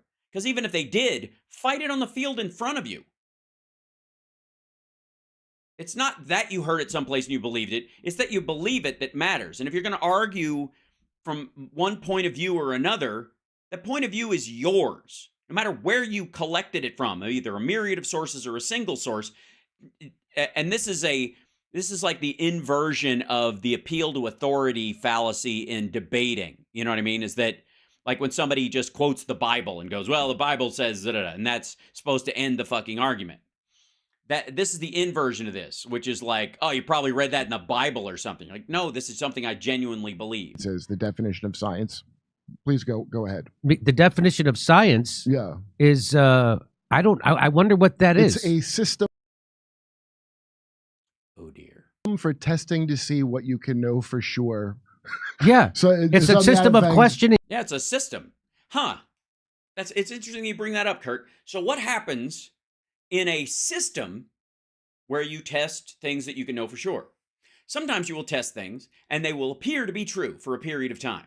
And you will, for no negative reasons, believe that to be the primary belief system because the majority of your ability to test something, the available information, the technology you have available to you will tell you that to this point, the best we can know is that this is a fact, like vaccines work. And you could tell by that, the big indicator is the fucking population. Because since we came up with antibiotics and vaccines, the fucking population is enormous. It used to stay really small because fucking tuberculosis and the Spanish flu and the flu in general would just wipe out huge fucking chunks of the population below a certain age and above a certain age. And that was fucking that. And the children that would make future adults die, and the old people that would have, that were the patriarchs and matriarchs of their family that kept the structure together, they die. And so everybody in the middle's fucking scattered. And I mean, look at the fucking Dust Bowl. That's the point. It's a system. It doesn't get everything right. It tries its best all the time, and it makes mistakes, and then it corrects them. It doesn't mean that there's a fucking cabal establishment Illuminati behind the scenes trying to tinker its way through it. By the way, both of these motherfuckers don't think climate change is real. And I would venture to say that Kurt thinks the earth is flat. That he's fairly convinced, like he'll say no at first, and then he'll fall back into, but there's a lot of convincing evidence to the contrary and blah, blah, blah. It's the questioning it's assumptions. A lot of questions and falsifying. That's and right. It's things that you don't just trust. And it's coming out now that a lot of the peer review stuff. So you know when they say like the theory of... It's coming out now that a lot of the peer-reviewed stuff is, yeah, you know.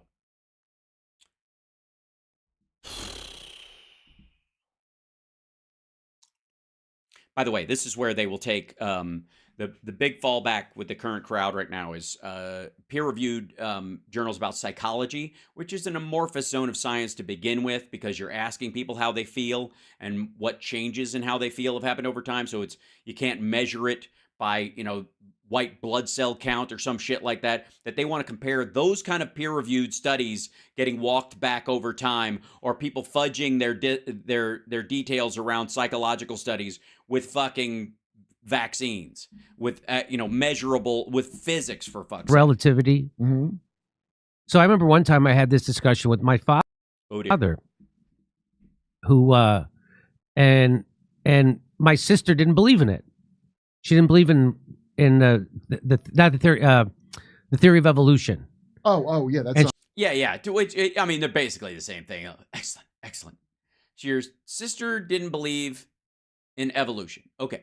She didn't believe in the theory of evolution. She didn't think we came from apes, right, or whatever, or whatever. I don't even remember. Does anybody remember what the theory of evolution is? It's been so long. I mean, my thinking on the subject has evolved over time, but didn't somebody say we came from parakeets? No, it was chickens. I'll remember later. And I'm like, I go, it's science. And my dad goes, that's why it's a theory. It's called a theory. I go, Dad, it's not a theory like you think a theory is, like some guy just thought something. Oh, dear. A theory is a scientific... This is going to be good. Wait for it, everybody. A theory is a scientific what? Presentation or a scientific theory that... Yeah, a theory is a scientific theory. I agree. That's probably true. Not all theories are scientific theories, though. I think we have a lot of colloquial theories about shit that don't effectively qualify as scientific theories. They might just be bullshit premises, but... cannot be disproven. So people have been trying to disprove the theory of evolution, and they can't. Right. Yeah, but there are a lot of theories out there, but the only way... evolution being one of them... There are a lot of theories out there that the only reason we can't disprove them is because we scientifically don't have, baseline physics versus quantum physics. The concepts, and everybody used to think atoms were a specific solid thing, and now we know they're both a wave and a particle at the same time because of quantum physics and because of our ability to look beyond what we could see before. Right? Because as the technology grew, our kind of baseline fundamental understanding of physics, which was already extraordinary to start with, deepened, I would say. That's why, but that's called a scientific theory. I see. Okay. Unlike Kurt's theory about how to pick up chicks. What does she think? Which, by the way, you want to get their legs in between these two fingers, and you want to lift them very gently, and they'll just sit, whatever. If you try to pick up a chick like this, it just gets a little nervy because it feels its wings compress. So what you want to do is you want to kind of, like, if you move over, they won't necessarily run from it. And you can just kind of ladle them into your hand and lift them up. Just saying, theoretically. It can't be disproven. It's not just some fucking willy-nilly... With current technology. Thing some guy threw out there. God either. I mean, that would count as a theory if you can't, right? You can't disprove that. No, but you can't prove. But you can prove it. That's unfalsifiable. Unfalsifiable and unproven is not unable to disprove is not quite the same thing. Evolution. You can't disprove. You can't prove God. Well, the thing, like, This is not where these assholes thought this was going to go. All they wanted to do was play a minute and 16 seconds of fucking footage of people walking through a hallway and call off the dogs. And now the two of them are in a metaphysical argument about the difference between the provability of science and the falsification of mythological ideas. When I was a kid, we had You don't mix up this segment. What? Don't mix this segment It's already mixed, dude. up with your God shit. When I was a kid, With your God shit. Well, there you go. we had It a all book- doesn't come back to fucking Jehovah Witnesses, Kurt. No, no, Okay. Here's what I'm asking about. There's some things that doesn't apply to. Okay. This is about evolution. Okay. How a lot of religious people, their problem with it is not that some things evolve. He's digging in. They think evolution is how life got here. We had a book called How Did Life Get Here by Evolution? And a lot of people think that, which is not what evolution says. Evolution says how species got here. I wasn't told that as a kid. And a lot of like fundamentalist types are not told that. They think it's like, oh, I guess we just came out of goo. But evolution doesn't say that. Evolution just talks about how species get here. Right. So most people don't. Jimmy is not following. You lost him at goo. Hey, Hal, is that your superposition? All my positions are superpositions. Don't even know that much.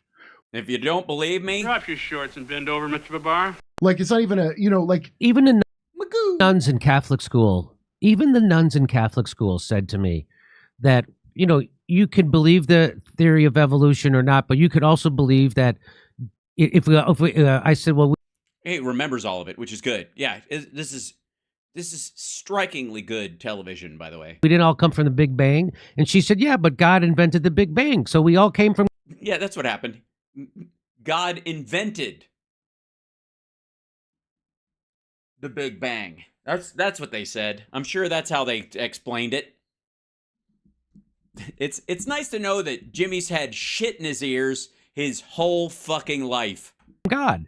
So even the nuns were like, God. So yeah, we the did. Big Bang sounds like the Bible.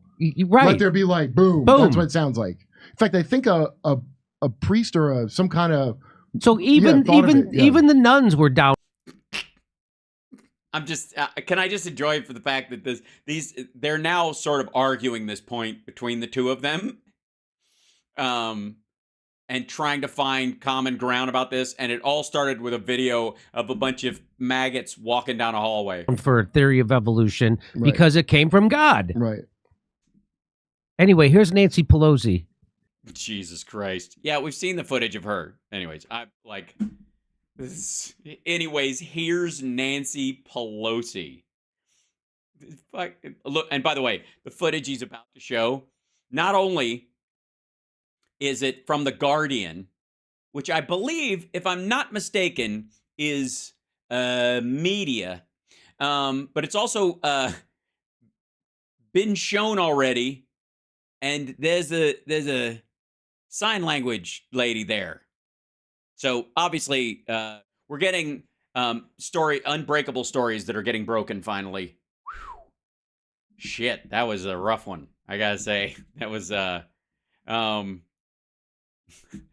let's jump into the world of smarty pants. Hold on one second. Let me try to get this. Boom. See if this will. Okay, yeah. Jesus Christ, the audio on this looks like shit. But, ladies and gentlemen, I missed this one before, so we're going to dive into a little piece of this because, by popular demand, Donald Trump standing in fucking Vegas for some reason at the Republican Jewish Coalition Summit in Las Vegas. This is just recent. Jesus Christ, and the audio is. Hey, get a thumb up your ass if you want one. I'm just gonna waddle here. Waddle, waddle, waddle. Waddling, I'm waddling. I can't stand still. Hey, my wiener is this small. You think my hands are small? What the fuck was that? I see you, not these other assholes. What was that? Did someone fart? I heard that over there. Hey, I jerk you off you two, right on my tie. Okay, that's the end. Okay, whew. Let me push my gut in. And, okay, thank you very much. It's nice to be here in Las Vegas, Nevada. If you say it wrong, you're an asshole. Thank you very much. Mm-hmm. Thank you very much. Oh, it's quiet. Hold on. Wow, what a nice group. Well, I love Israel. I love Israel.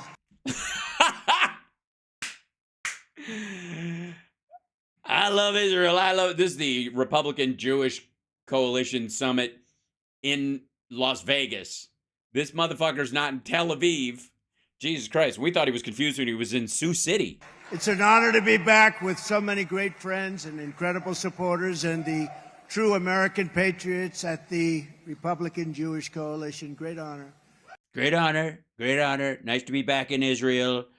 It's very sandy outside. I noticed that, and I like what you've done with Tel Aviv. It looks, the casinos are a nice touch. I want to thank your chairman, a friend of mine, a great gentleman who actually won that election, by the way, Norm Coleman. He won the election. People forget he won that election. Your CEO, who does a fantastic job, Matt. Fantastic job. Brooks, thank you, Matt, very much. Thank you. A very good friend of mine, and her husband was another great friend of mine. Fantastic man, fantastic woman, Miriam Adelson. Miriam, thank you very much. Oh, yeah, because, yeah. Thank you, Don. Thank you. He passed. They like you. They like her. Yes, she's the richest person there. This has nothing to do with, like, the Jewish Coalition Summit. I'm just telling you, it's Vegas. That Adelson money goes a long way. Also, as far as Republicans, that's one of their biggest donors. So do we. We all like her. I like her a lot. Allah. That is the closest to an actual Dumb and Dumber I've ever seen a politician do. Allah. They like her. So do we. We all like her. I like her a lot. Allah. Congressman Michael Waltz. Michael, where are you? No relation to Christoph. That would be awkward. But he's right here. I know he's here because I saw him come right in. And also Julia Neshwat. Julia, thank you very much for being here. Neshwat? A tremendous person and friend of mine, Byron Donalds. You know Byron? Where is he? He's great. There he is. What a star. He's great. Big future. Another big. Huge. Mainly, and unless, of course, he does anything I don't like, and then I hate him forever. Future. Max Miller. Fantastic congressman. Congressman Miller. He was with me in the White House for 4 years. He was fantastic. Former congressman and a friend of mine who's been incredible. Billy Long. You know Billy? And his wife, Barbara, here, wherever you may be, Billy. Barbara? They're coming for you, Barbara. Wherever you may be. He's the greatest auctioneer. He can do things with his tongue you wouldn't believe it.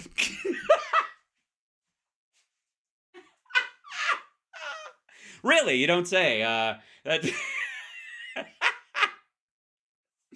Yeah, maybe. But can he do this? Yeah, look. I mean, honestly. Yeah, look. Where's Dick? Hi, Dick. Do we like Dick? Yes. What? Yeah, look.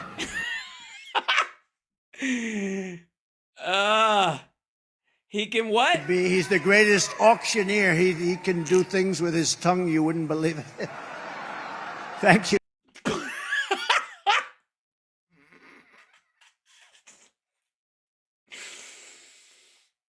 Oh my God.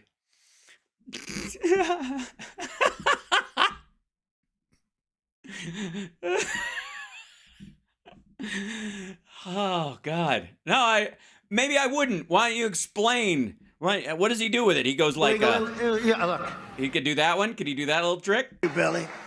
RNC chairwoman who's done. Yeah, best to move on, I think. Best to move on. Yeah, look.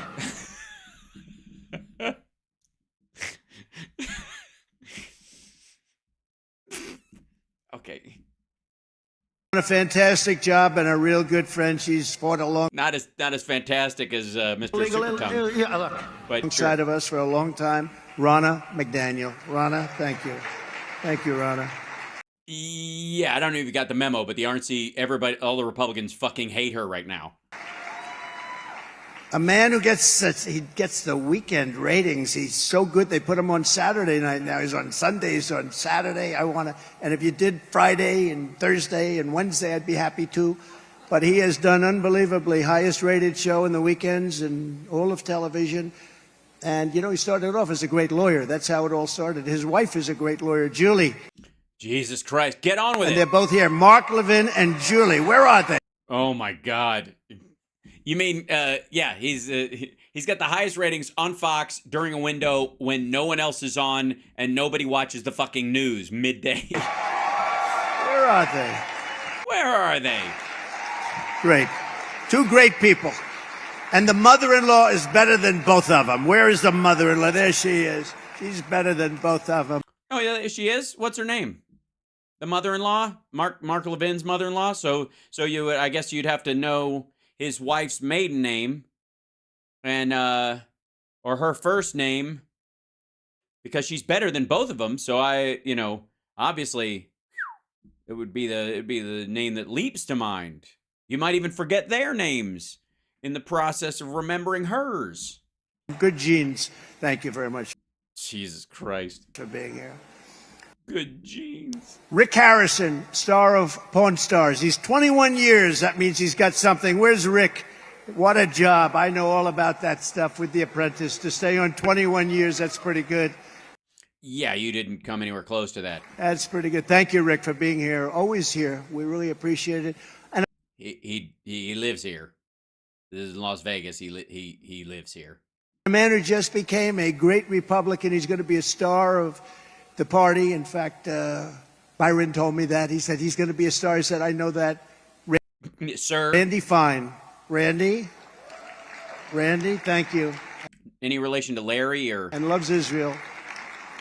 3 weeks ago, our world. And he loves Israel. Are you sure? Did you check? World was shattered by an attack on Israel. To every Israeli and every American touched by these barbaric activities, we love you. You have to understand that. We love you and we're with you and we grieve with you. We share your anger and we stand with you 100%. Okay? 100%. It says right there, 100%. Biden used the unshakable support for Israel line already, so all I've got left is 100%. 110%. They tell me that's not possible. I don't believe it. 110. Motherfucker. I have not watched this. Can't be 100. Why 110%, you chintzy fuck? Why not 1,000%? What? Just say 1,000%. If you're going to bullshit, but it's percent per 100. Can't be more than 100 per 100. Fuck's sake. Can we hold on? Just like Here I am like an idiot.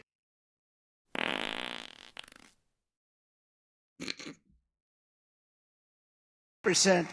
Let there be no doubt the killers. Yeah, he just went to 110. That's all. 110.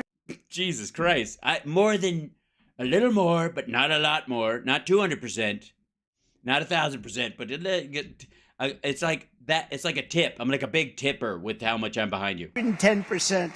Let there be no doubt the killers responsible for this horrible massacre will burn forever in the eternal pit of hell. They're going to burn forever. And that's, long time. Long time. Sorry. I did not know that was coming. Hold on. Long time. I know this is nitpicking, but forever is not an actual unit of measuring time. It is what would be like never. It's an extra temporal idea. It is beyond time. Forever and never are both in the absence of time and beyond the permanence of time. When at the end of time, when time ceases to exist, even beyond that, it's forever. Just like eternity. Yes, these are just whatever the fuck. Forever in the eternal pit of hell. They're going to burn forever. Long time. Long time. On that terrible Saturday morning, the world saw once again that the conflict between Israel and Hamas Look at his hand come off the... Oh, don't say hummus. is not a conflict between two equal sides. This is a fight between civilization and savagery, between decency and depravity, and between good and evil. There is no comparison between a group that worships death and a This is all Stephen Miller shit. group that cherishes life and cherishes our nation. What? And a group that cherishes life and cherishes our nation.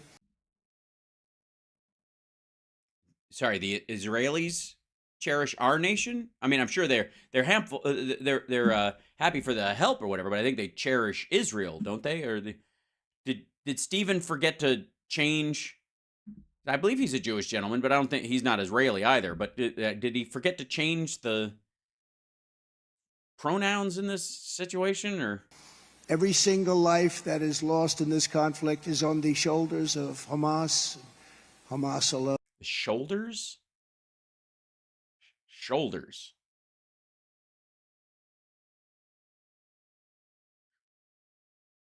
It's Hamas alone. Hamas alone. Hassalam alaikum. And I think you have to really add in the word Iran.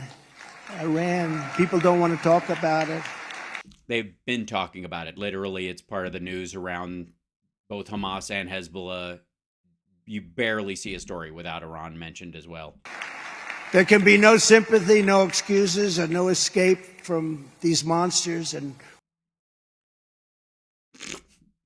all right, real quick, quick side note. This is ridiculous.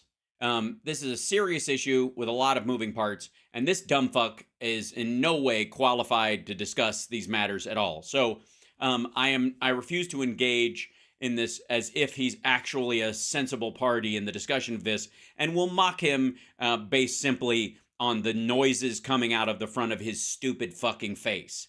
And let's just start with there can be no sympathy, no excuses, and no escape from these monsters. And there's no sympathy, no excuses, and no escape from these monsters. Or for the monsters would be, I think, what people would expect you to say.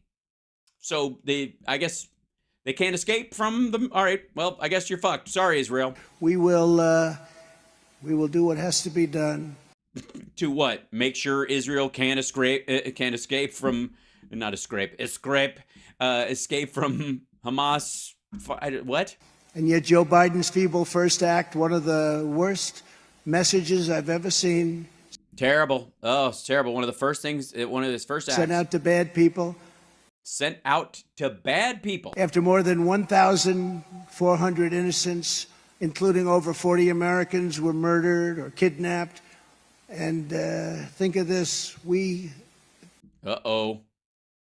We've got a teleprompter issue. It's not rolling fast enough, and he has lost the point of what he is saying. Immediately announced that we're giving Hamas $100 million. Oh, I see. The aid that went to the UN. We're going to give it to them into Gaza, but they take it 100% of it. They don't take 90%, they take 100%. Mark. Yeah. Or if it was you, I guess you would take 110%. Knows that better than anybody. Why? Because he's Jewish and he's close? Why would he know that better than anyone? Does he have a summer home in Gaza? What the ever-loving fuck? You're just pointing to a nearby Jew. This is so stupid. 100%. And 100% is going to go straight there. You try to feed these stupid fucking people. You try to make sure they've got bandages and fuel and stuff like that, but Hamas is going to take it, so why even try? Just let the people die because it's futile to start with, and the whole point is to kill them in the first place. We give them money hand over fist, and we've been doing that for many years. Really? During your presidency, you gave Hamas money hand over fist? Why would you do such a thing? That seems like madness to me. And then a speech was made declaring that if you support Israel, you must give billions of dollars for open borders in Ukraine. In other words, they want to wield it all together. A speech was given where you have to do that. This is actually a bill floating around. It's not a speech. And also they want to what it all together? For open borders in Ukraine. In other words, they want to wield it all together. Okay, first of all, the money is to close the border. It's actually for border funding. If you want border funding, and if you want Israel funding, you have to pay for border funding and Ukraine, not to open the border, but indeed to provide more. What am I talking about? You know, don't let the sun go down on me. All right. And you don't wield it together. They have to. You don't wield it together. All stand on their own, unlike. They all have to stand on their own. We don't want all three of these things. We only want one of them, but maybe two, but I don't know which, so they should all be voted separately. Biden, he's terrible. Worst president in our history by worst president. Worst, totally terrible. Worst part is, it was after I was president, and he's going to be president when I want to be president. Not going to happen. He's the worst president. He's the most incompetent president. When I'm back in the White House, the United States will stand with Israel all the way, 100%, without. All the way. So nuke Gaza and the West Bank. Fuck those people. Do you think me giving the Golan Heights to the Israelis was one thing? Now it's fucking kid gloves are off. We're brooming these motherfuckers out, and we're going to bomb a trench all around to Lebanon, Jordan, and Egypt, all the way fucking around. I'm not kidding. That's genuinely the way they're thinking. Hesitation, without qualification. Without qualification, no limits whatsoever. They can kill who they want, shoot, blow shit up. I don't care. I hate Netanyahu, but I'm going to let him do whatever the fuck he wants. And without any apology, we're not going to be apologizing. Nope, we're not going to apologize. If a bunch of kids and women get killed and blown up or any of that shit that happens, collateral damage, fuck it. That's and by the way, this is who Jimmy's going to vote for. Jimmy Dore. Yeah, he'd vote for this guy next time. He won't be apologized. Because he's a peacenik. In case you were wondering, he's a peacenik. We're not going to be apologizing. No, we don't apologize or whatever. We don't ask forgiveness like those Jesus freaks. Am I right?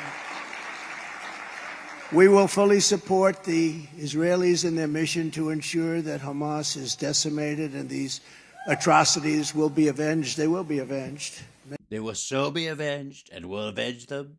In many ways, they'll be avenged. I think even beyond what you're thinking about. Oh, God. What? Sorry.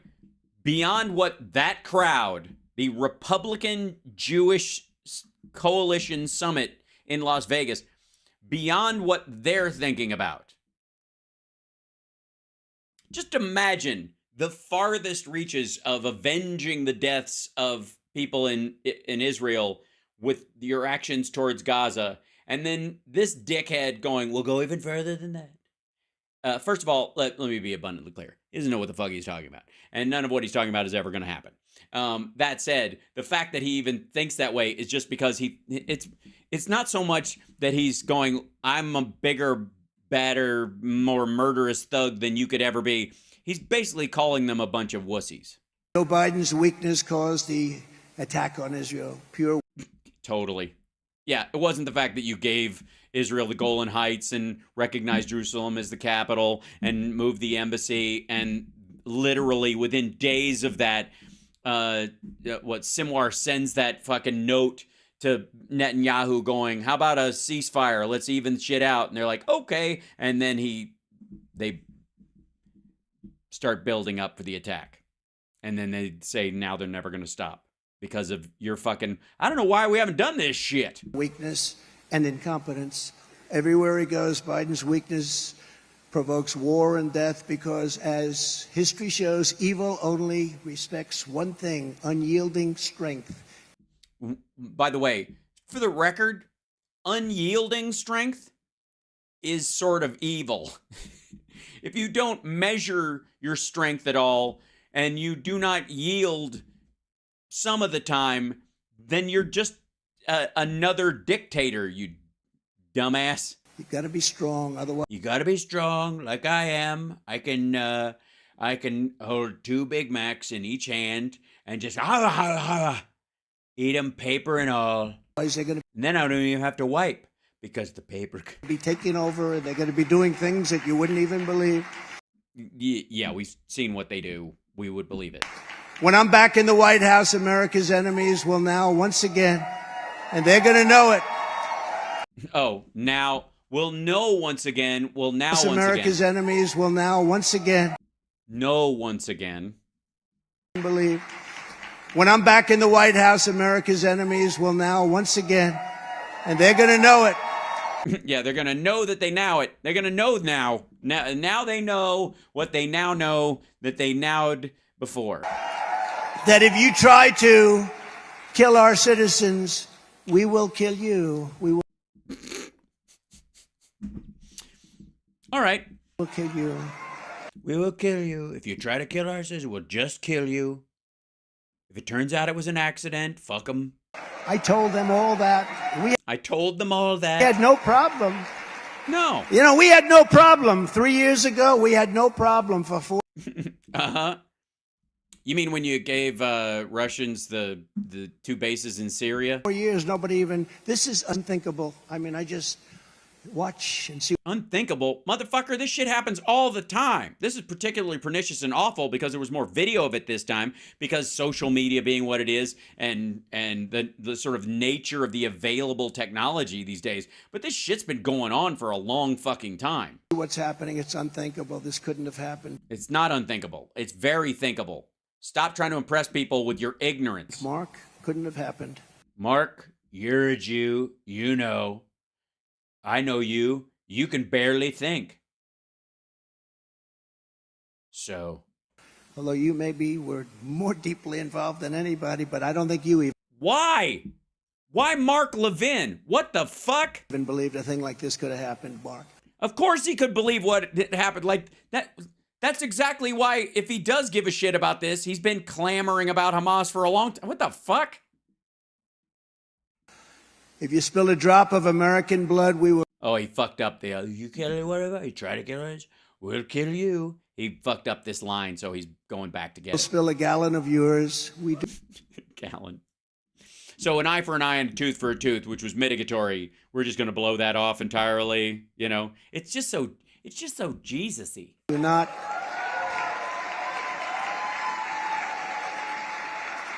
Look at this. Every home should have one. Medical emergency kit.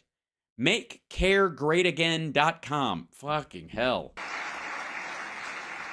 And we're doing it because we want to start peace. We're not. We want to start peace. Going to start wars, but the wars have to be finished oftentimes before the peace. Yeah, we want to start peace, but we got to finish the wars first. I mean, honestly, you can't blame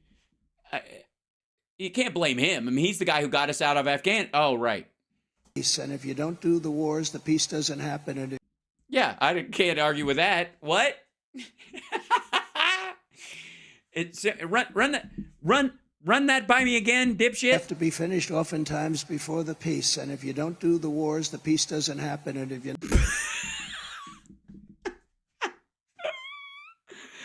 Oh God, this is like Sermon on the Mount all over again. And the Lord spoke unto them and said, "You got to finish if you don't finish your war, you can't have any dessert." Not going to be tough and ruthless like they are. Siri, stop. There's nothing to stop here. Thank you. Well, there was. You started doing a weird noise. It's not going to happen. We have to stop it. We have to end it once and for all. Okay, back up. Let's listen to that whole chunk again. What the ever-loving shit. Start wars, but hold on. Start. He fucks up the line, and it's somebody's not rolling his whoever's on his teleprompter got a tongue lashing after this was all over. That was not pretty. Because he's not rolling this thing. He's losing track of where he is. And we're doing it because we want to start peace. We're not going to start wars, but the wars have to be finished oftentimes before the peace. And if you don't do the wars, the peace doesn't happen. And if you're not going to be tough and ruthless like they are, it's not going to happen. We have to stop it. We have to end it once and for all. Under my leadership, we... What the fuck was that? What was that? We're going to start... that word wasn't there. He basically took a shaved off sentence from something before and missed it or some shit, and then just decided to fucking wiffle ball his way. Fucking, where is the point? just mad swings like a thought pinata, this dumb fuck. Sometimes you got to start the wars, you got to finish the wars, otherwise there can't be peace unless you finish the war, which sometimes you got to start them. Otherwise, where are you going to get, how do you know peace if you haven't been in war? So there you go. Will not squander our strength by trying to build democracies or in quicksand like we try to do. Let's take over a country and let's make it into a democracy. How does that work out? Not too good? Iraq's doing fine, actually, for the most part. Weird as that is. Afghanistan, not so much. But then you got us out of the... Oh, wait. Fuck. Sorry. My bad. Or turn Baghdad into Palm Beach. Palm Beach. First of all, there's no beach that I know of. I mean, I wouldn't doubt there's a river nearby. But and also, the kind of violence you're seeing in Palm Beach these days. Also, I don't know that in Baghdad, Jeffrey Epstein would have ever gotten a toehold. I think he would have been eating into Uday and Qusay's business. Doesn't work out too well, but we will use American power to... Why not Baghdad to Boca? I mean, if you're gonna... Why Palm Beach? What the shit? Deter those who would harm our people. To every American who is terrified that Joe Biden's catastrophic weakness will bring our country to ruin, and it's closer than it's ever been. I believe it's closer than ever to ruin. I believe it's closer than ever to World War III. And well, that's good. At least it's a speech of hope, and that's the important thing. Because you know, we've got the great thing. We are going to be a country no more. I actually think it will not. It will be a country no more. Yeah. It's a possibility, I suppose. I will stop World War III. You will not have World War III. I can tell you that. Well, as long as it doesn't start between now and January of 2025, I guess. Are you making calls or? And I make this promise to you as president, we will restore peace through strength on the earth beyond. On the earth. On the earth. And beyond. Yes. Peace in space. Viktor Orban said the other day, the only way that this world... Wait a minute. You don't get to just jump past a peace on earth and beyond. On the earth. Viktor Orban... Hold on. Peace through strength on the earth beyond. On the earth beyond. Beyond the earth. To infinity and beyond. On the earth. Viktor Orban said the other day, the only way that this world is going to be solved, he's a very strong man, as you know. Yeah, the world. How will the world, explain to us, Viktor Orban, how will the world be solved? What kind of a solution will the world finally have? Who is going to solve the riddle that is existence? The riddle of steel. From Hungary, and he's the boss, there's no doubt. Hungary, but sure. About it. He actually asked me for my endorsement, and I gave it to him. I said, what do you need it for? He says, because I like to win by a lot. And he did. But he said, they asked him a question at an interview, and they said, what would you recommend to Biden? And he said that I recommend that he resign immediately and put Trump in his place, because during Trump, there were no problems. China respected us. Russia respected us. Everybody respected us. Well, yeah. Respected other dictators. That Orban had different plans than democracy. Also, COVID, nothing. Big 14 days to stop the spread. Does this ring any bells?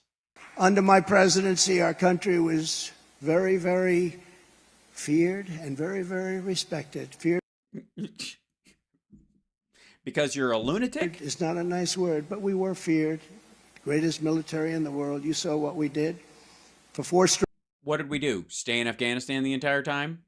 Give Russia 2 bases in Syria? It totally leave the Central African Republic and remove troops from Nigeria and other places where they were actually helping. Great years, I kept America safe, I kept Israel safe, and I kept the world safe. The world was a safer place. It was totally safe. I mean, you know, unless you were obviously not safe. In which case, probably Biden's fault. I blame Obama personally. A much safer place. Today the world is blowing up all around, no matter where you look. If I were have you seen Spain lately? Ugh. Italy? Ugh. Indonesia? I mean, Thailand? Good Lord. I mean, Guatemala? Like Canada? Holy shit. I mean, I would go over and look out the window right now, but the flames are so high, it's hot. President, the attack on Israel would never, ever have happened. I think you believe that, right? I think you believe that, Mark. You're a dipshit. You're a dough-headed asshole who hasn't heard what Hamas said, that they started planning this 5 years ago, which coincides exactly with the Golan Heights and the Jerusalem and the embassy and all that shit, where they decided to rope-a-dope Israel. Mark, you've strategically forgotten what an asshole I am, right? You're stupid enough to buy that. You believe that? You believe that? Jesus Christ. Ukraine would never have happened. Yeah, it wouldn't have. There would be no Ukraine. Inflation would never have happened. The most embarrassing moment. So we'd have deflation, or what, a stagnant economy? In our history. Well, by the way, inflation was caused directly by the supply shock that happened because our economy came back online and grew back stronger under Joe Biden than any other economy in the world, and therefore Americans had more money to spend, and therefore they were spending it, trying to get to the front of the line in the supply chain, amongst a world full of people who were trying to get stuff, and by golly, we did it. Also, have you seen the retail figures lately, asshole? The inept withdrawal, the way they withdrew, not the fact that they were getting out. I had them all set to move. Yeah, they were all set to move. He had a whole plan. They just, where is that plan? See, you wrote it down in Sharpie someplace, right? We were going to move out with dignity and strength, and we were going to take our equipment, and we were going to take our Americans with us, and we weren't going to have 13 people killed. Great soldiers, great, beautiful young soldiers. I got to know all of the parents. Mm-hmm. And what are the name one? You've been saying this forever. I mean, name one of them. We weren't going to have 38 people wounded so badly their lives are shattered, just shattered. The legs, the arms, the face obliterated. We weren't going to have any of that. We're going to walk out. Oh, why don't you bring those people up on stage with you and have them tell their story? Right, because with power and strength and dignity, and we. How do you leave with power and strength after 20 years? How do you leave with power and strength? What are you gonna do? Throw grenades out the back of the fucking plane like you're in Call of Duty during an exfil? We were going to get out. Then we were going to keep Bagram, the Air Force Base, the big. Then you're not going to get out. You don't get out and stay, dumbass. Air Force Base, because it was 1 hour away from where China makes its nuclear weapons, but they lost that too. I'm sorry. We're going to have to get there quick to blow up the factory after the missiles are already made. What? And right now, you know who occupies it? China. Yes, they're surrounded by ISIS and the Taliban. This is an old story point anyways. Occupies it. And we would not have open. Yeah, and see if it works out for them the way it worked out for us for 2 fucking decades. Borders where countries are emptying out their prisons, mental institutions, and sending record numbers of terrorists, for which we will someday be paying a very big price unless you elect Donald J. Trump. You're not going to pay a price. You're not going to pay a price? Oh, so people got in, they're planning a big terrorist thing, and they're just not going to do it while you're president. Because I guess people who can't wait to be martyrs are going to hold off for 4 fucking years.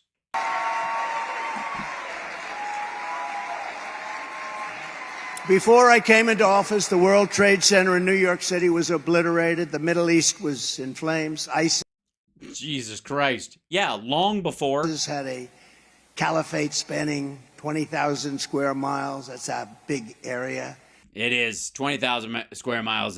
And they're not all square. That's what they don't tell you. Europe was being massacred by jihadist lunatics. Syria. All of Europe, the continent? Syria was in a civil war. Libya was a horror show. Yemen was a nightmare. Our allies. Ukraine and Russia were still fighting over the Donbass and Luhansk and Donetsk and Crimea. Allies were alienated and just terrible. They couldn't even talk to us. They wouldn't want to talk to us. Hold on, who? And Yemen was a nightmare. Our allies were alienated and just terrible. They couldn't even talk to us. They wouldn't want to talk to us. Iran. What are you what the fuck? He alienated them. What the shit? Was coasting toward a nuclear bomb, and it was. They were coasting. That's because that's, that kind of innovation, really. You just kind of, once you're on the path, it's all downhill now. Flush with cash like they had never seen before, and they were funding Hezbollah and Hamas. They were. All right. Wait. And who? And they were funding Hezbollah and Hamas. Hamas. I don't like dips at all. First of all, shithead, can we... Hamas, Hezbollah, and Hamas. Before, and they were funding Hezbollah and Hamas. They were funding them. They were funding Hamas. They were giving them so much. Yeah, back here, right there. They were funding Sioux City. Money, all of a sudden. But in a few short years after I got there, I reversed every single disaster Obama and Biden created. You mean like the pandemic prevention team and the cops program that would have helped police stations all over the country broom people like Derek Chauvin? It was put in place to help them get rid of bad cops, so George Floyd might have been alive. And all of that would have... And of course, I guess, and then COVID rolls in to just kind of broom the fucking place. And it wasn't easy, but it was easier than I thought. Yeah, I just let COVID run rampant. There were so many dead people. People stopped. They ignored the fact that I started a recession with my stupid negative interest rate talk and my unpaid for tax cut. We totally demolished 100% of the ISIS territorial caliphate, and I was told that couldn't territorial caliphate be done. No, you weren't. Also, you wanted to leave early, and the generals were saying we could just do this if we get at it. We're almost there. He literally wanted to stop because that was like Obama's priority, and he didn't want to carry it forward. For the record, also, it was an ISIS-K member that the Taliban just killed. For the record, which the Biden administration is saying again, reinforces their idea that we don't have to fucking be there fighting terrorism all the time for terrorism to get fought. Hold on. Let me see if I can find this for you. Boop. Real quick. Here you go. Let's see. Taliban kills mastermind. Blah, blah. Yeah. There it is.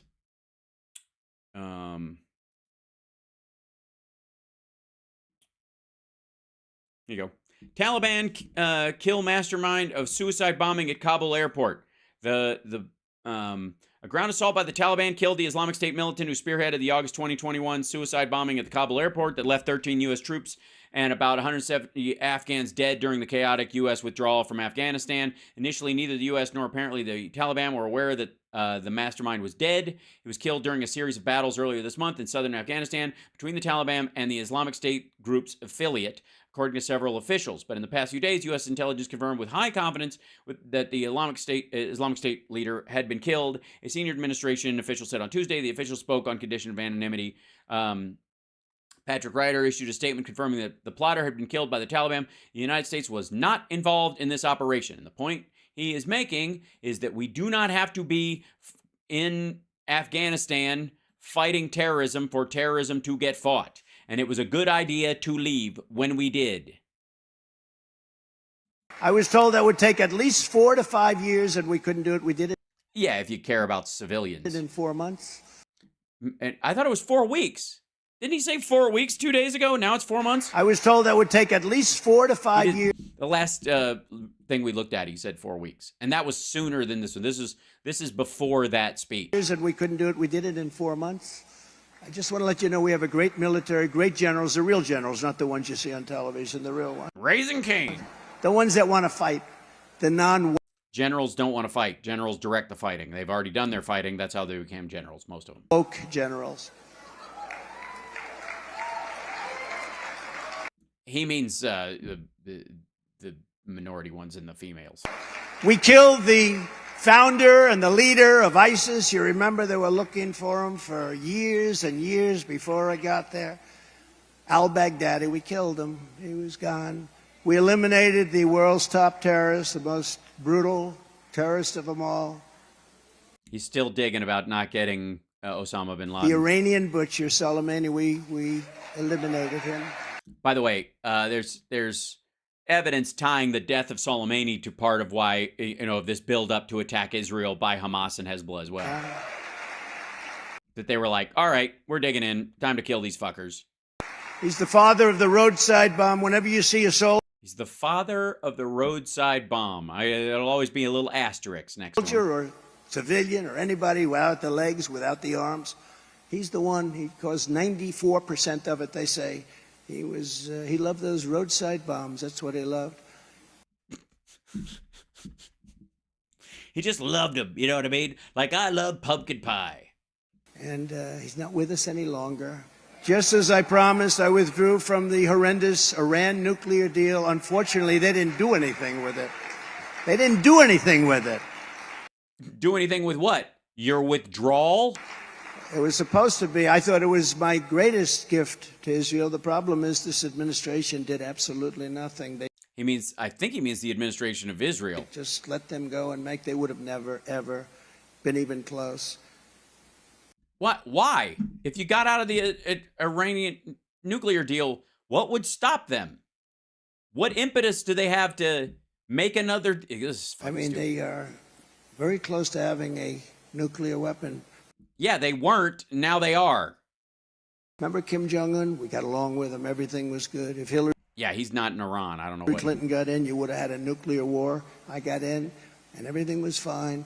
He just has twice as many nukes as he did when you took office. But dealing with Iran is going to be a very big problem. And really? Okay. What do you think the first step is, Mr. Art of the Deal? Frankly, North Korea right now is a very big problem also. You see what's happening there. He's not liking this group of people. He doesn't like Biden? Gee, I would take that like that's a good thing? I imposed crippling oil sanctions on Iran and crushed their... After letting them sell oil to China and India and South Korea for over a year, which is where the $6 billion came from. Resources to a level that nobody ever thought possible. And the funding from terror, they had 70 billion, think of this, in the bank. Or billion. And when I left, they were broke. Everybody was broke when you left, dummy. The whole world had shut down. And no, they weren't. They were stone cold broke. Stone cold broke. You know what that feels like, don't you? China don't buy. None of you buy. They were desperate to make it. What? What? Wait. Cold broke. China don't buy. None of you buy. They were desperate to make it. China don't buy. None of you buy. Please tell me again about how Biden can't talk. China don't buy, none of you buy. That's just the short version of the whole story I told her. I was like, you better not buy that stuff. Deal. We would have had a deal within 1 week after the election of the...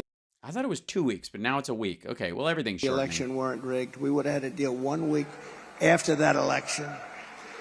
And we did that through strength, not through weakness. But Crooked Joe surrendered my tough sanctions almost immediately, and Iran now has much more than $100 billion to finance terror all over the world, including the United States and certainly including Israel. Yeah, it's. I don't know if you know this, but as a country, it's rather large. Having $100 billion is fucking chump change if you actually have to run an actual country. As president, I withdrew from the anti-American, anti-Israel, anti-Semitic UN Human Rights Council. Withdrew. Right. So we no longer have a say. And while others talk about stopping funding for Hamas and the Palestinian Authority, I actually did it. I stopped. I said, wait a minute. You just said death to America, didn't you? You said death. Remember, they came into Washington to meet me. They went back. What? Thought it was a nice meeting, to be honest. They were very nice. And then they went back. I said, they couldn't have. That's not the same group I left. They went back and they said, wait a minute. What? Hold on. So remember how they were talking about how he was going to have like the Taliban at Camp David? So he's telling us he met with Hamas or the Palestinian Authority, and he thought it was a nice meeting, did he? Washington to meet me. They went back. I thought it was a nice meeting, to be honest. They were very nice. And then they went back. I said, they couldn't have. That's not the same group I left. The same group I left. You mean the same group that left? They went back and they said, death to America, death to Israel. So I said, really? We stopped immediately funding the $700 million. That moment.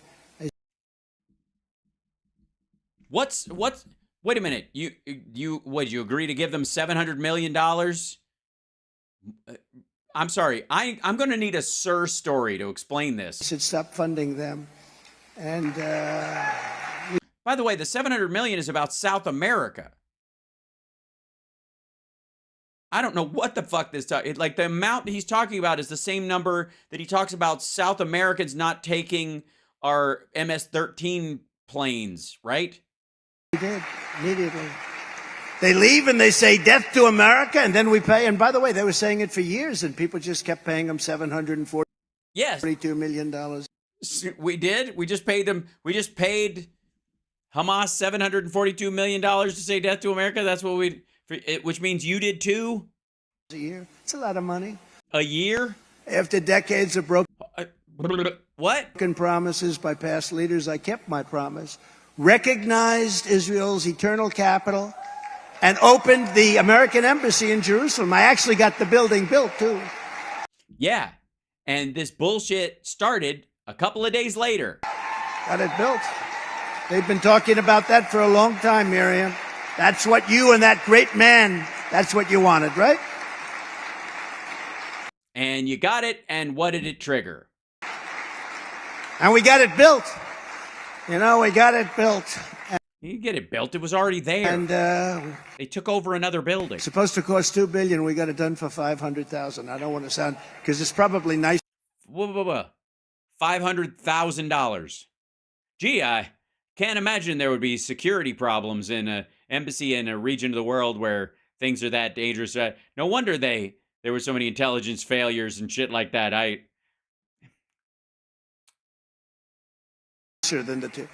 But I said, do we have land? Instead of buying that, we're going to pay hundreds of millions of dollars for this crummy location, as we say. So he bought some land and built a $500,000 building? What was it, a 3-bedroom house? In real estate, right? A lot of good real estate guys here. And I said, do we have a piece of land where we have maybe a building on it? We'll renovate it, fix it, and get it done. They called me back 2 days. Sir, we have a great site, probably the best site in Jerusalem. I think it's the best site in Jerusalem. There was a building on it. And I said, make sure you use a lot of Jerusalem stone. A friend of mine has Jerusalem stone in New York City. That's all he Oh, yeah. A friend of yours? Talks about is Jerusalem stone. I said, do you have any Jerusalem stone there? We can buy it for the right price. They said, this is Jerusalem. The whole building is made out of Jerusalem stone.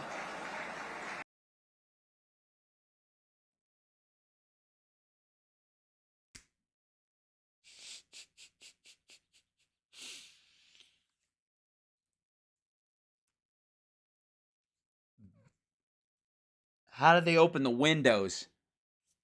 And it's a beautiful building. I got it opened in 4 months for $500,000. They said, we can do it, sir, for $400,000. It's the first time I've ever said this in my life. I said, $400,000? That sounds too cheap. Make it more expensive. But actually, because they said, you know, I was supposed to sign I was signing papers for $2 billion. This is nicer than the $2 billion version that probably never would have gotten built, by the way. You're open in 4 months, and it's been incredible. And remember, they said, oh, if you do that, it's going to be bloodshed all over the world. There was no Hey, and just like that, good Lord. bloodshed.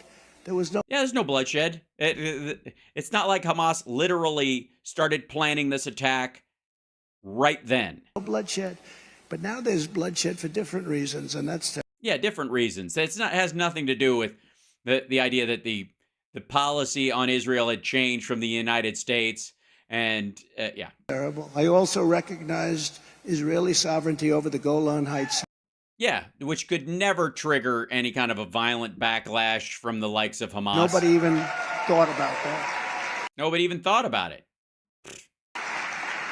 Mainly because of the feared long-term effects of the... All right. 72 years, people would fly into Israel and they'd talk and talk and talk about the Golan Heights, and I got it for them. We got them sovereignty over the Golan Heights. And then weeks later, the head of Hamas sent that letter to Bibi Netanyahu that he wanted to do a structured ceasefire or whatever he called it. And then they started plotting this attack. Genius. Big deal. Art of the deal, folks. It's about seeing the long game. We got it done in about 12 minutes. That's right. 72 years they talked about the Golan Heights. Every year people would fly in and they'd talk about the Golan Heights. They'd have lunch, they'd have dinner, they'd go home, and they'd come back a year later and keep talking. And all it cost you was some kids in fucking stoves. I got it done in 12 minutes. That was a big one. The experts said our pro-Israel policies would produce terror and chaos. Yeah, and it did. But I knew the opposite was true. That turned out to be right. No, it didn't. Trump thinks that because he does these extraordinary things, like these big ticket items, and he thinks that the response from the people that are slighted in these big ticket items is going to be immediate. And if it's not immediate, it didn't happen. These motherfuckers, they got entrenched over this shit. We got the historic Abraham Accords and peace in the Middle East. Peace in the Middle East. Yes, between non-warring parties. In 4 countries, you should have had every one of them signed. Within 3 months after the election, I would have had every single one of them signed. And maybe, because they were really wanting to make a deal, maybe even Iran, if you can believe that. We would have had every country signed. You would have had real peace in the Middle East. And look at what you've got now. Just for the record, if you fight ISIS, you're protecting Iran. If you fight Iran, you're protecting ISIS, by his measure.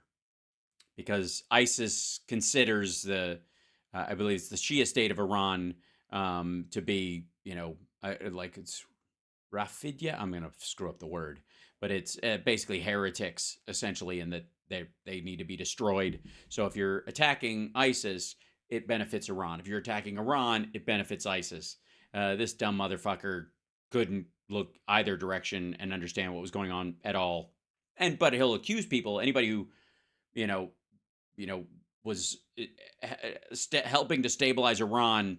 ISIS wouldn't like that very much. And if you were trying to stabilize the area and get rid of and help some of the people that were associated with ISIS to try and bleed them away in the destruction of the caliphate, that helps Iran.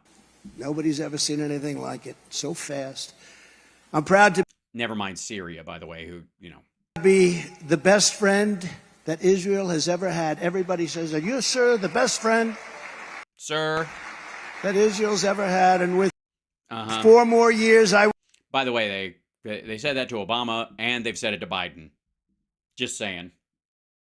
will defend America, and I will defend Western civilization from the barbarians and savages, the barbarians and fascists that you see right now trying to do harm to our beautiful Israel. We're not going to let harm. They're trying to do harm. Let that happen. Instead of cuddling up to the killers in Iran, as Biden has done, I will once again sanction them until their ability to fund terror is absolutely gone.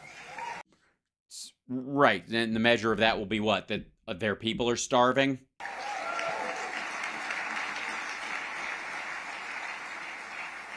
And I will unleash the most powerful economic weapon there is on earth. Drill, baby, drill. Do you know what that means? Do you know what that means? Yeah, it means fucking nothing. I don't know if you've noticed this, but OPEC and Russia have done production pauses. And oil is at $77 a barrel. 77.94.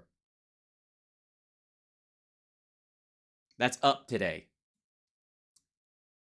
Yeah, well, I'll show you. Where is this? Where is it? Oil price. Let's see. Russia best.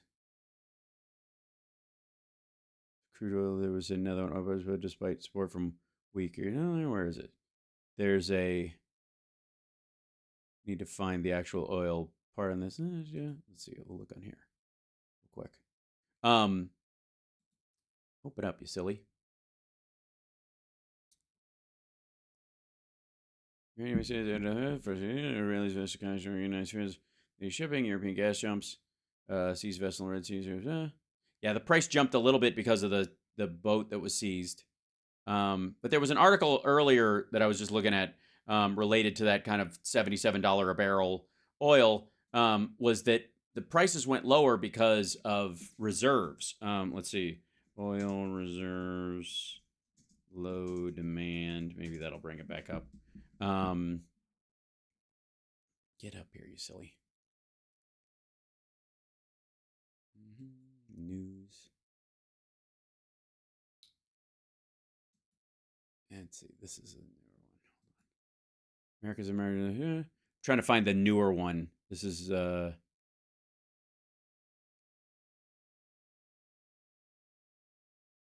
days, 12 days, 1 day. I know OPEC Plus impact oil prices fall 3%. That's 13 days ago. 1 day. Grabbing something. 1 minute to talk amongst yourselves.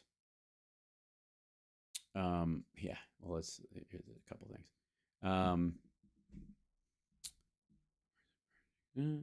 Commodity roundup, soft inflation, oil slips to 3-week lows. That's 20 days. Hold on. The most recent one, problem with China resumes strong crude in October. 1 day as refinery use slips. Oil holds near 3-month low as bearish indicators grow. Oil dives. Well, I'll just show you. Shit. Look at all these. Oil dives 4% to lowest since July on demand worry. Strong dollar. Oil up 1% as IEA lifts demand growth forecast. U.S. inflation cools. This is 7 days ago. 6 days ago. Oil falls on high U.S. production despite strong demand signals. Federal Reserve to proceed carefully with future interest rates. Okay. Oil demand in doubt as Saudis extend production cuts. Oil dives 4% to lowest since July on demand worries. Strong dollar. Oil stocks had a great run. Now it's time to sell. This is 13 days ago. Oil stocks had a great run. Now it's time to drill, baby, drill. Because you know what? You know what really helps these kind of things is if like oil stocks is low demand and oversupply. What you really want to do is when you're in a situation where there's low demand and there's too much supply, is you want to just drill, baby, drill. You want to flood the fucking market with as much oil as possible, like a fucking moron. He said a lot of dumb shit tonight. This might be actually the top.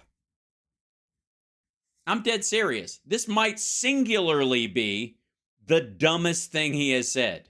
Drill, baby, drill. You gotta do that. Because the dollar isn't worth anything. It's crashing because it's worth $1.05.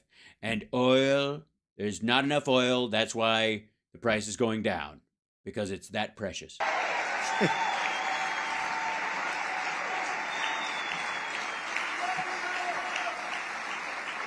Sure.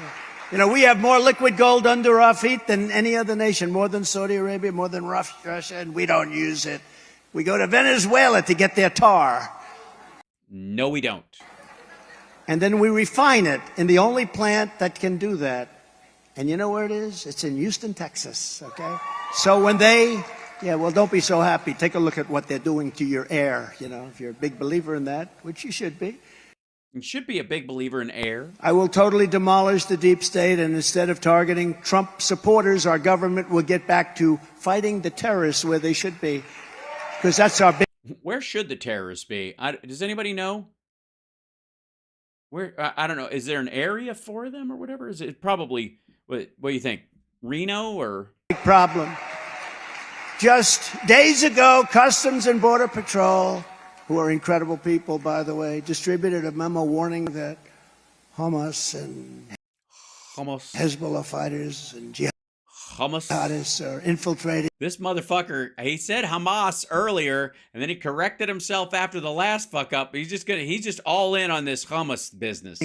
Across Jesus Christ, how do you fuck up? And Hezbollah Hamas people, by the way, distributed a memo warning that Hamas and yes, distributor. Be careful of bean dip of any sort. Hezbollah fighters. It's very dangerous. I don't care if they're pinto beans or garbanzo. It's not hummus. It's a bit of a problem. And jihadists are infiltrating across our wide open border. They're all over the place. Must be the wall. Nobody's ever seen anything like this. They're all over the place. They're all over the place. They're crawling with them. And I guess the Customs and Border Patrol aren't doing anything about it because now Texas and Arizona are both sanctuary states for these kind of people, but only for jihadis. I don't know why they did this, but apparently that's what the legislature did in both those states. They passed a big thing. They said, Mexican nationals, South Americans, you're on your own. Fuck you guys. You can get, we're going to punt you guys out. But if you're a jihadist and you're from Hamas, you can come right in. On day one, I will terminate every open border policy of the Biden administration. People Okay, so you're going to take day one off? are pouring into our country at levels never seen before for any country, not just here. Which is just not true, but it's... Third world countries wouldn't let it... Excuse me, it's not a third world country. A ninth world country, not a third world country, a ninth world country. You can't back off of that. Happen. They'd fight them with sticks and stones if they had to. They're coming... Now, most third world countries have AK-47s. Coming in by the millions and millions. Must be the wall. I think it's probably the wall was a mistake. I believe... The wall caused it. The wall is the issue. By the end of his term... That he'll tear down the wall because it made the border worse. You have more than 15 million people. That's bigger than New York State. New York State has 20 million people in it. And but what would he know? He's never been to New York. We have no idea who they are, where they come from, but we know they come from the prisons and the jails. We know they. How do you know that? If you don't know who they are, how do you know they come from prisons and jails? You know their criminal record, but not their name, or their age, or their sex. How do you know they come from jails and shit, but you don't know anything else about them? Come from mental institutions.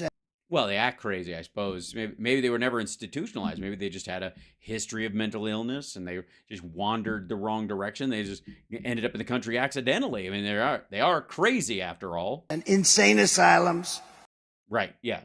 Like Silence of the Lamb. Sir, please don't say insane asylums. That's Silence of the Lamb stuff, right? No, that's Silence of the Lambs stuff. That's Hannibal Lecter. Anybody ever hear of that nice gentleman? No, they're emptying out their insane... Yes, he's a fictional character. Asylums and their mental institutions. And those people just walk to the United States and don't fuck with anybody till they get here. Okay. To the United States and by the way, we're going long tonight because I'm going to finish this shit out because we're almost done. But it's almost like a Cliff Notes version of his normal longer speeches. Just freely walking right across our border. Yeah, they just walk straight across. I mean, obviously, they're fucking bananas, so they're easy to spot. What a problem. Check out the naked guy with the banana. It's terrible. Problem it is, how could anybody want to do that? How could anybody want to do that? It's almost like they don't. They can't be stupid because you can't cheat that well in elections if you're stupid. Well, maybe I'm just gonna maybe you can if your opponent is a fucking moron. Did you ever think about? Did that ever run? Maybe they are dumb. You're just dumber. That's a possibility. I'm just floating it. But the only other alternative is they want to destroy our country. They want to destroy our country. Uh-huh. By what? Leaving the wall up? Under Biden, we have not one but two immigration disasters. We have one on the border, and we have one in the Biden State Department, which is admitting colossal amounts of jihadists into our communities and campuses and our refugee programs. That's why you see all of these big demonstrations in New York, in Chicago. Nobody can believe what's taking place. They're letting Yeah, we can. You see a bunch of these folks over time. them in at levels that nobody's ever seen before. Well, these people have been here for years. A good portion of them got here during your administration, dum-dum. A lot of them are about to graduate, which means in a 4-year program, holy shit. Cannot allow that to happen. And we don't want to be like Europe with jihads on every corner. That's what. That is too much. I agree. And if that happens, where will we put all the taco trucks? You know, you can't have jihad and taco trucks on every corner. It's just, it's too crowded and too chaotic. And I can't tell the difference between a hot sauce and someone throwing a chemical weapon. It's just not. I'm just saying. Maybe we can divide them. Maybe everybody gets a catty corner to everybody. So terrorists on this side, taco trucks on this side. So we know where we're. And then over here, you get taco truck on this side and terrorists on this. And then you have one of those 4-way crossings, and you get all the terrorists at taco, and they calm the fuck down. So stupid. What happens? we're going to be like Europe. You take a look at. Yeah, Europe has all these terrorist vendors. Sure, they're selling falafel now, but you don't think those things are going to blow up once they're inside you? I don't think so. Yeah, kebab that motherfucker. Yeah. London, you take a look at Paris, you take a look at what. You look at London, France, then some lady's underpants. What's going on over there? We want to be the United States of America. We do? Okay. I don't know. That seems strange. And we want to make our country great again. Right now, we don't have a great country. We have a laughingstock. No, and I think we're doing okay. We are literally the strongest economy on earth right now. You know, it was under Biden that the dream of China overtaking us finally went away. But I guess that's what they paid him for. So, as president, I will end once and for all the mass importation of anti-Semitism into the United States. Do they come in a bus? How do we spot them? And also, does that mean those maggots with the Nazi flags that hang out outside of Disney World? Can we broom those fuckers? Maybe we swap them out for some Israelis or Palestinians who are sick of the fight and just don't believe in magic rocks and just want to live someplace peaceably. And just as I did before, we will keep radical Islamic terrorists the hell out of our country. We're going to keep them out of our country. We were keeping them out. And so is Biden, apparently.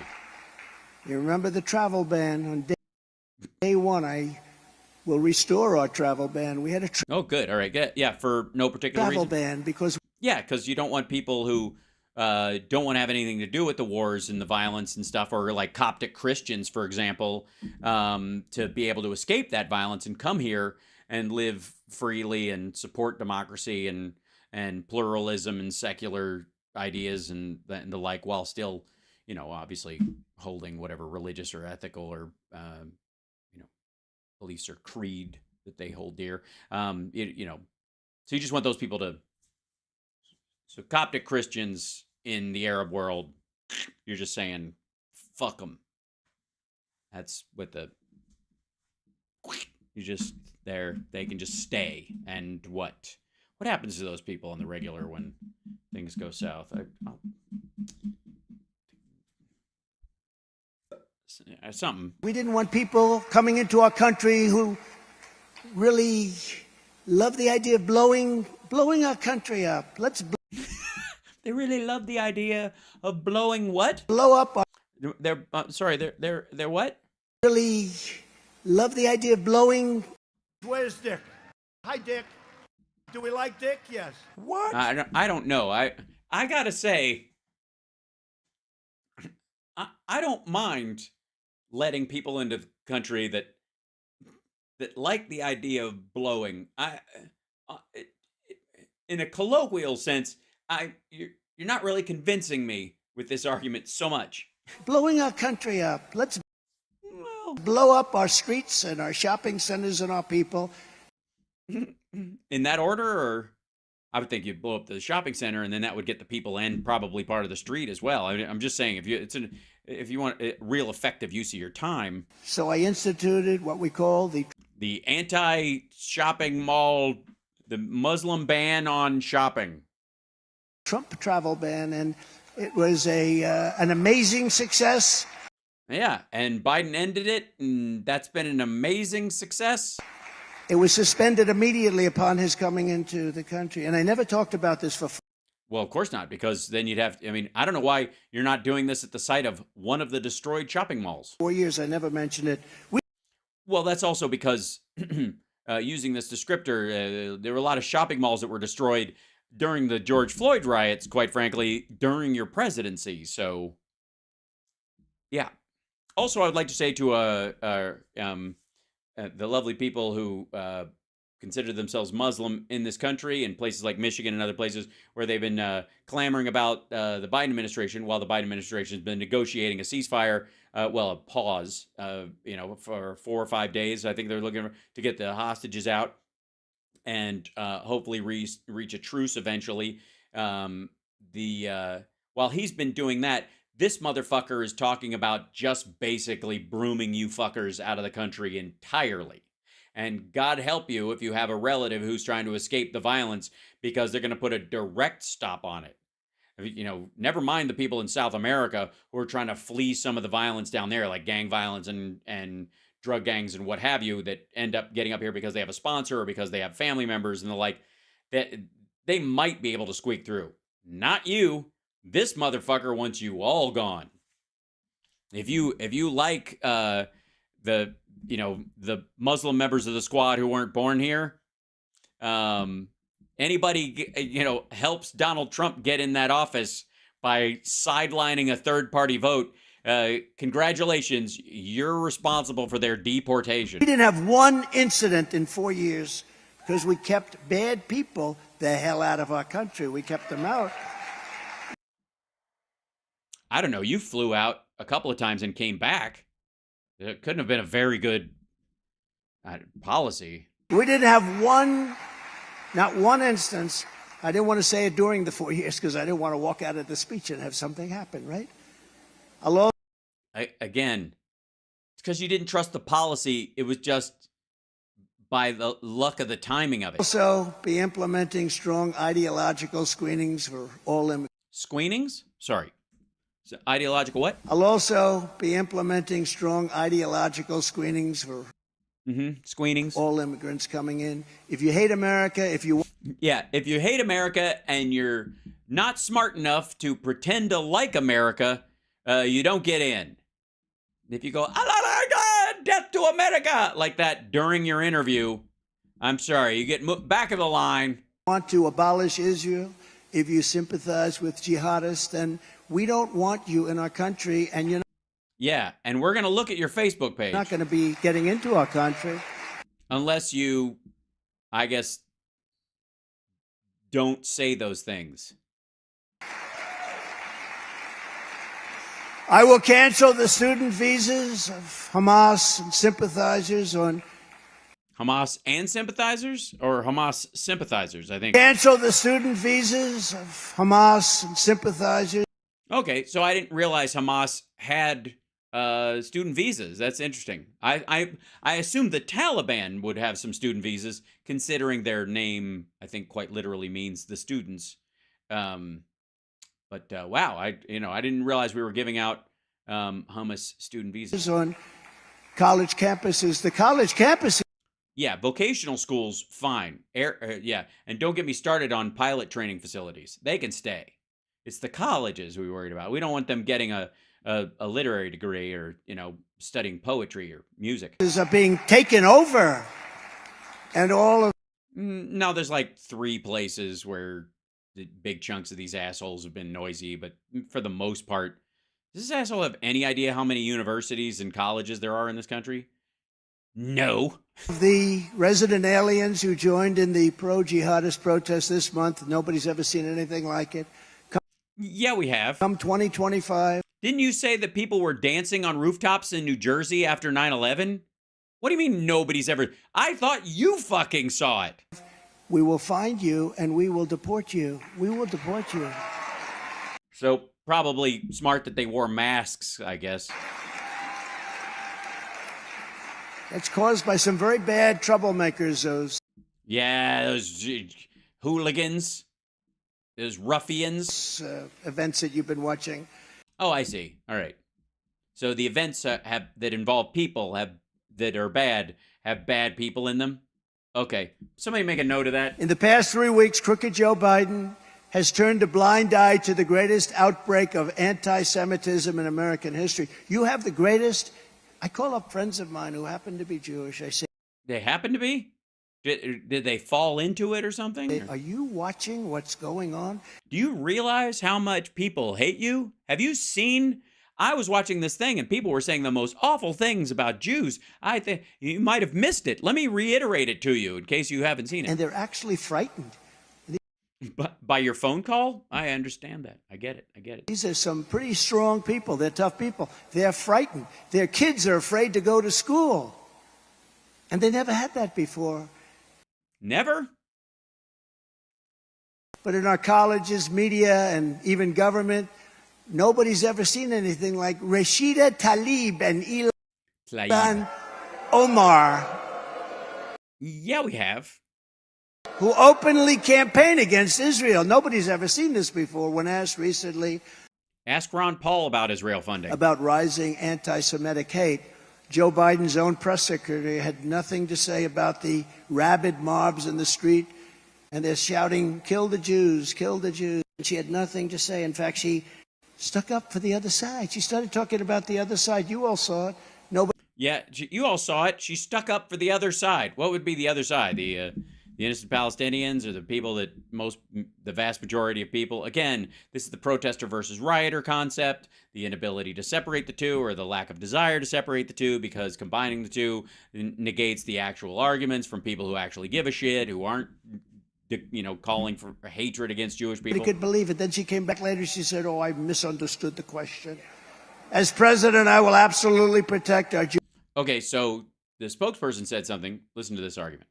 Spokesperson said something. It was inadequate to the question that was asked. She went back, talked to the president, apparently, and then came back and readdressed the situation or the question to clarify it, because Joe Biden made her, in theory. That would be how that actually happens. You didn't say something that was adequate to what we were trying to say, and yeah. Okay. Jewish citizens from these maniacs, lunatics, radical left thugs. Threats or thugs. Crimes of violence against Jews will be prosecuted to the fullest extent of the law. But the Palestinian kid who was killed by his fucking landlord, we'll just let that guy slide, or give him a break? Is it just kind of like they get a timeout on that guy, or? Right now they go after Republicans, including me. They go after lots of people. They go after Catholics. I don't know what it is with the Catholics, but they're really after the Catholics, and they're. Yeah, it's almost. Imagine if the president was a Catholic and he found out. They're after people wanting to make their school district better by killing the vice principal. This is a strange thing that's happening in our country. Yes, well, it's a strange world you're seeing, but it might also be. Your eyes. Country. While in office, I took the strongest action of any president in history to combat the vile scourge of Scourge, you dumb fuck. It's not scourge, it's scourge. Semitism, you know that. No, I don't. Based on what? I signed a landmark executive order fighting anti-Semitic hate on college campuses and affirming that discrimination against Jewish students will be aggressively punished as a violation of civil rights. And that we didn't have that, if you can believe it. No, I don't know what. First of all, okay, hold on. Let's see. This I need to look up. Trump executive order, Jewish students, something like that. Let's see. Executive order protecting Jewish students. This is what he's talking about. Wednesday, draft of the order that Trump will sign. Sorry. Trump-era anti-Semitism about expected fuels to Trump signs the order charting college anti-Semitism. Okay, so this is 2019. This is Trump signs executive order targeting college anti-Semitism, Israel boycotts. This is for the boycott movement or whatever. Okay, the BDS movement. White Senior Jericho pushed back on the early criticism of the measure, saying in an op-ed it does not define Jews as a nationality. Well, that would be Israelis. But President Trump signed an executive order on Wednesday that would effectively allow the government to interpret Judaism as both a race or nationality and religion under federal law, so that the Education Department can take direct action against what he views as anti-Semitism on college campuses. Trump, joined by lawmakers and administration officials, in addition to New York, England Patriot Robert Kraft, said, "Oh wait, Robert Kraft, I remember him. Wasn't he the dude in the rub and tug?" Said the order makes clear that Title IX of the Civil Rights Act of 64 would apply to institutions that traffic in anti-Semitic hate, pointing to past bipartisan efforts to pass similar legislation. Trump said that they didn't get it done this year. There's no roadblock because it's an executive order, and then it could just the next president can unsign it.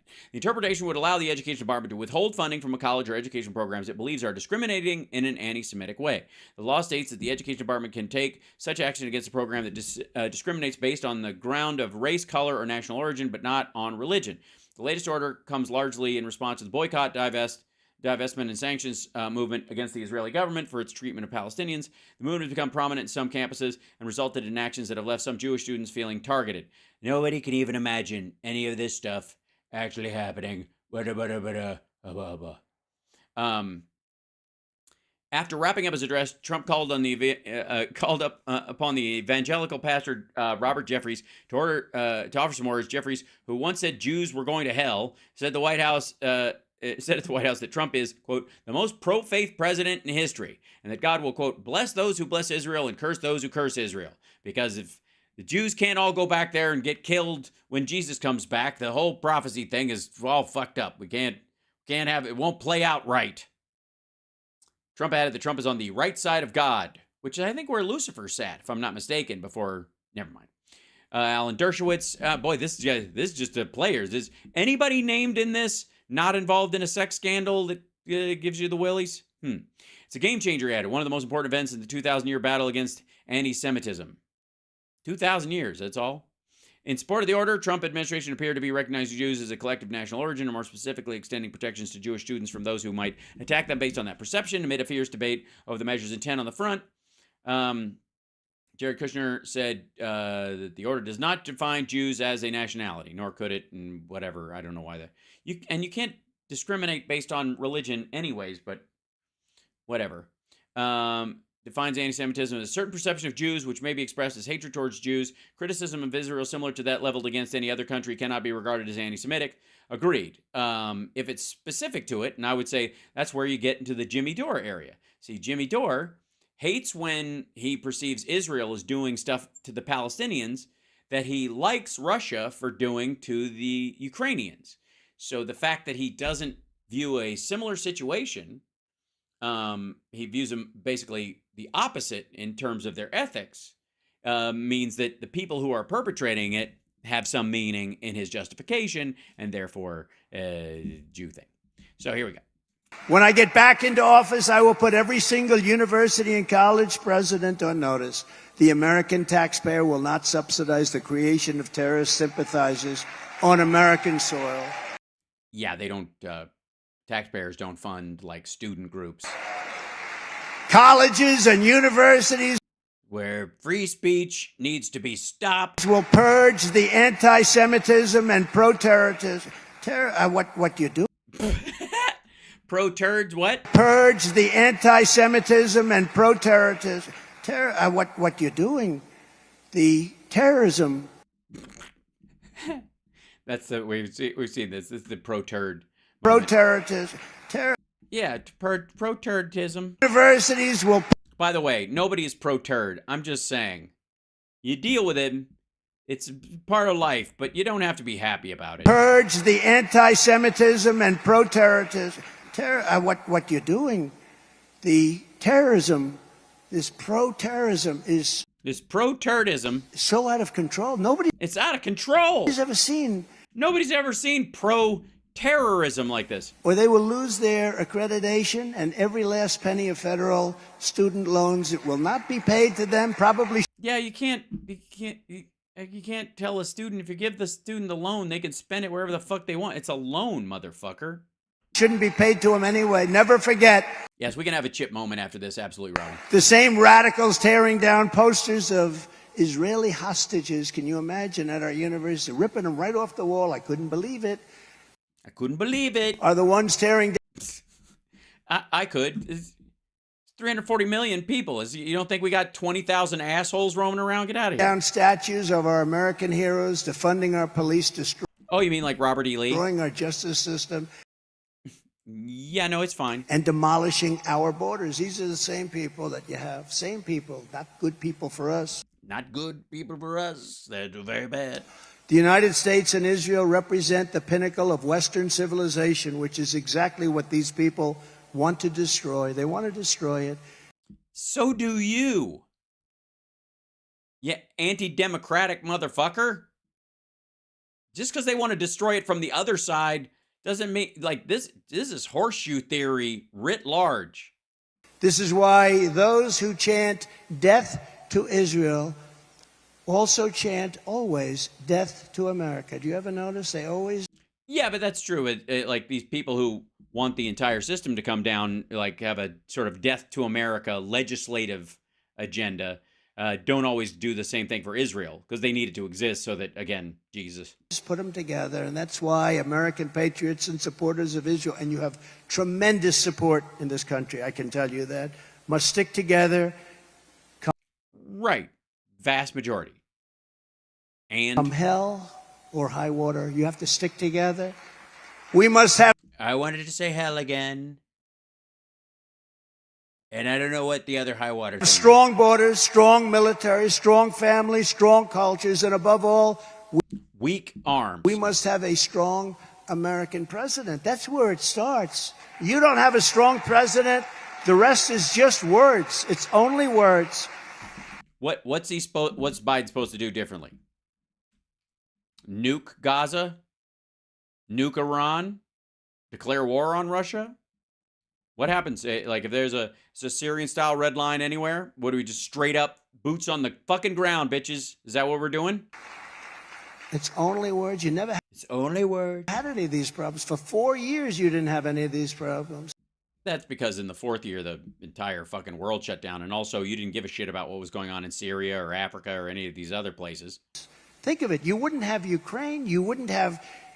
You're right. We wouldn't have Ukraine if you were still in office. You wouldn't have Israel being yes, Israel attacked. No, it's just been wiped out. You wouldn't have inflation. You wouldn't have anything. You wouldn't have anything. And that's the thing. Aren't you tired of having anything? You'd have gasoline selling at $1.87. Because no one's driving anywhere. With your vote, I will defeat the jihadists, the terrorists, the communists, the Marxists, the fascists, and the anti-Semitic radical left lunatics, and we have plenty of them. Is that one group with all those names, or are there separate categories of different people? And is there any overlap in like two or more? Is there? I just need a decision tree. We have a lot more. They're just pouring into our country. Yeah, they're rolling right in. You can't stop them. You know, the same people that attacked Israel are coming into our country. And there are a lot of them that are young, strong men. And they're coming in. They're 21 and 22 and 23 and 24 years old. And 25 and 26. And some of them 20. And 19. And they're and 18. And some of them 27 maybe. And then a couple of 50-year-olds. Strong. And I watch some of the fake news media saying, oh, so many strong men. Oh, that's wonderful. There's a reason. And you know where they're coming in? Oh, so many strong men. That's wonderful. Really? Were they masturbating at the time? Were they oiled up? Who are these people you're watching? From also, slightly different, all over the Middle East, but where they... What the fuck was that? And you know where they're coming in from also? Slightly different, all over the Middle East, but where they're coming in from? A lot coming in from China. China? What's that all about? We have a lot... I think the economy is crashing over there, so these people are buying their way into the United States. Of young, strong men coming in from China. I wonder what that's all about. I will defend our friend and ally. I don't know. They eat right and exercise, or the state of Israel. Maybe they don't have as many women as they do men, and the women have an easier time getting into the country with a visa than the men do. Maybe China doesn't allow their men out, which is true. Like nobody has ever defended it before. Even your last term? I will rescue the American economy. I will restore America's borders, which are a disaster. Ugh, they're a disaster. Just terrible. I will stand up for American sovereignty, and I will save American freedom starting on November 5th, 2024. Get out and vote. You can't do it starting then. You're not president, even if you win, which you won't. And I just want to say, and I say it so strongly, this is the You do say it strongly. most important election in the history of our country. I used to say that on 2016. This is the most important election, and I meant it fully. But now I can tell you, we made the border so strong I couldn't So 2020 wasn't? We're just whiffing right by that? even talk about it in 2020. Sir, don't talk about the borders. In 2016, it was all about the borders, and we did an unbelievable job. So when we Yes, no one believed came it. back to 2020, I couldn't even talk about them. People would say, sir, nobody cares about the borders. You know why? Because we had Yeah, that's the best people, by the way. Hashtag the best people. strong borders. Now we have the weakest borders we've ever had. I'll do it again, and we'll do it fast. Because of the access road that goes along the wall on the Mexican side that allows people to traverse farther than they ever have. And, at such numbers like nobody's ever seen before. And we're going to make it strong. But what we have to do is we have to get out and vote. We had to go, finally buy a fucking accordion. Am I just going to make this hand gesture, or is there going to be music one day or not? This is the most important election in the history of our country, because if we don't win this election, I really believe you're not going to have Israel anymore, and you're not going to have the United States of America anymore. Yeah, that's just silly. That's genuinely silly. You're a silly person. Again, you might as well just be warning us that Agenda 21 is starting. Get out and vote. 2024 is the most Otherwise, Jade Helm all around. most important election in the history of our country. Thank you. I love you. Make America great again. God bless you all. Thank you. Thank you very much. Thank you. Thank you. Thank you, Mark, and also old lady whose name I forgot because I don't remember. Yellow.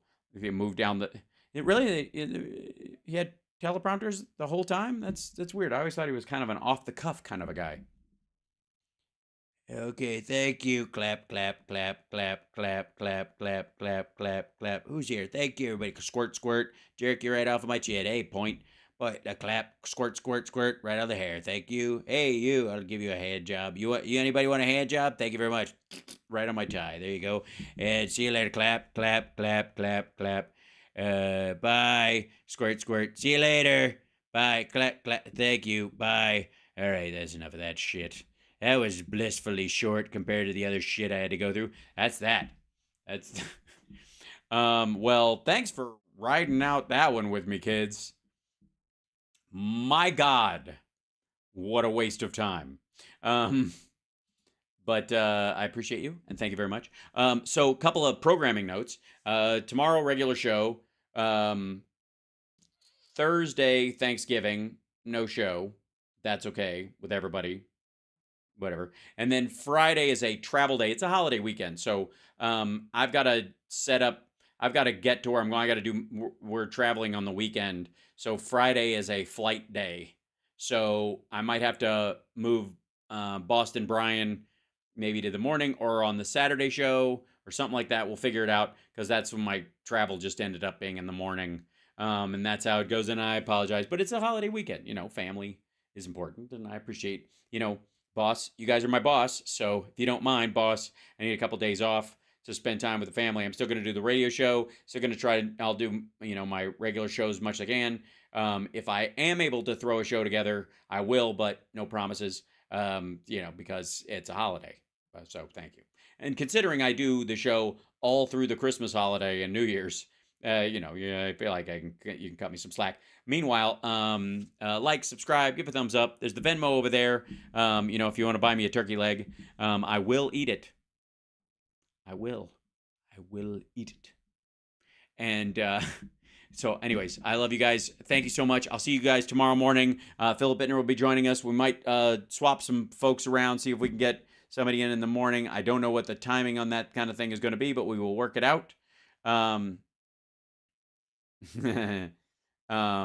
Still no word from Dan Balls. Yep, Danny Ball. It's Dan Ball. He doesn't have it's singular, which shouldn't surprise anyone. But yeah, so anyways. And CSL sent me an article about how apparently there's an issue with his temper at the actual station, which is hilarious and not surprising to anybody. We looked at that when it came out, I think the first time a long time ago, but thanks for the reminder. Anyways, that said, I will see you guys later. I like fighting number 2.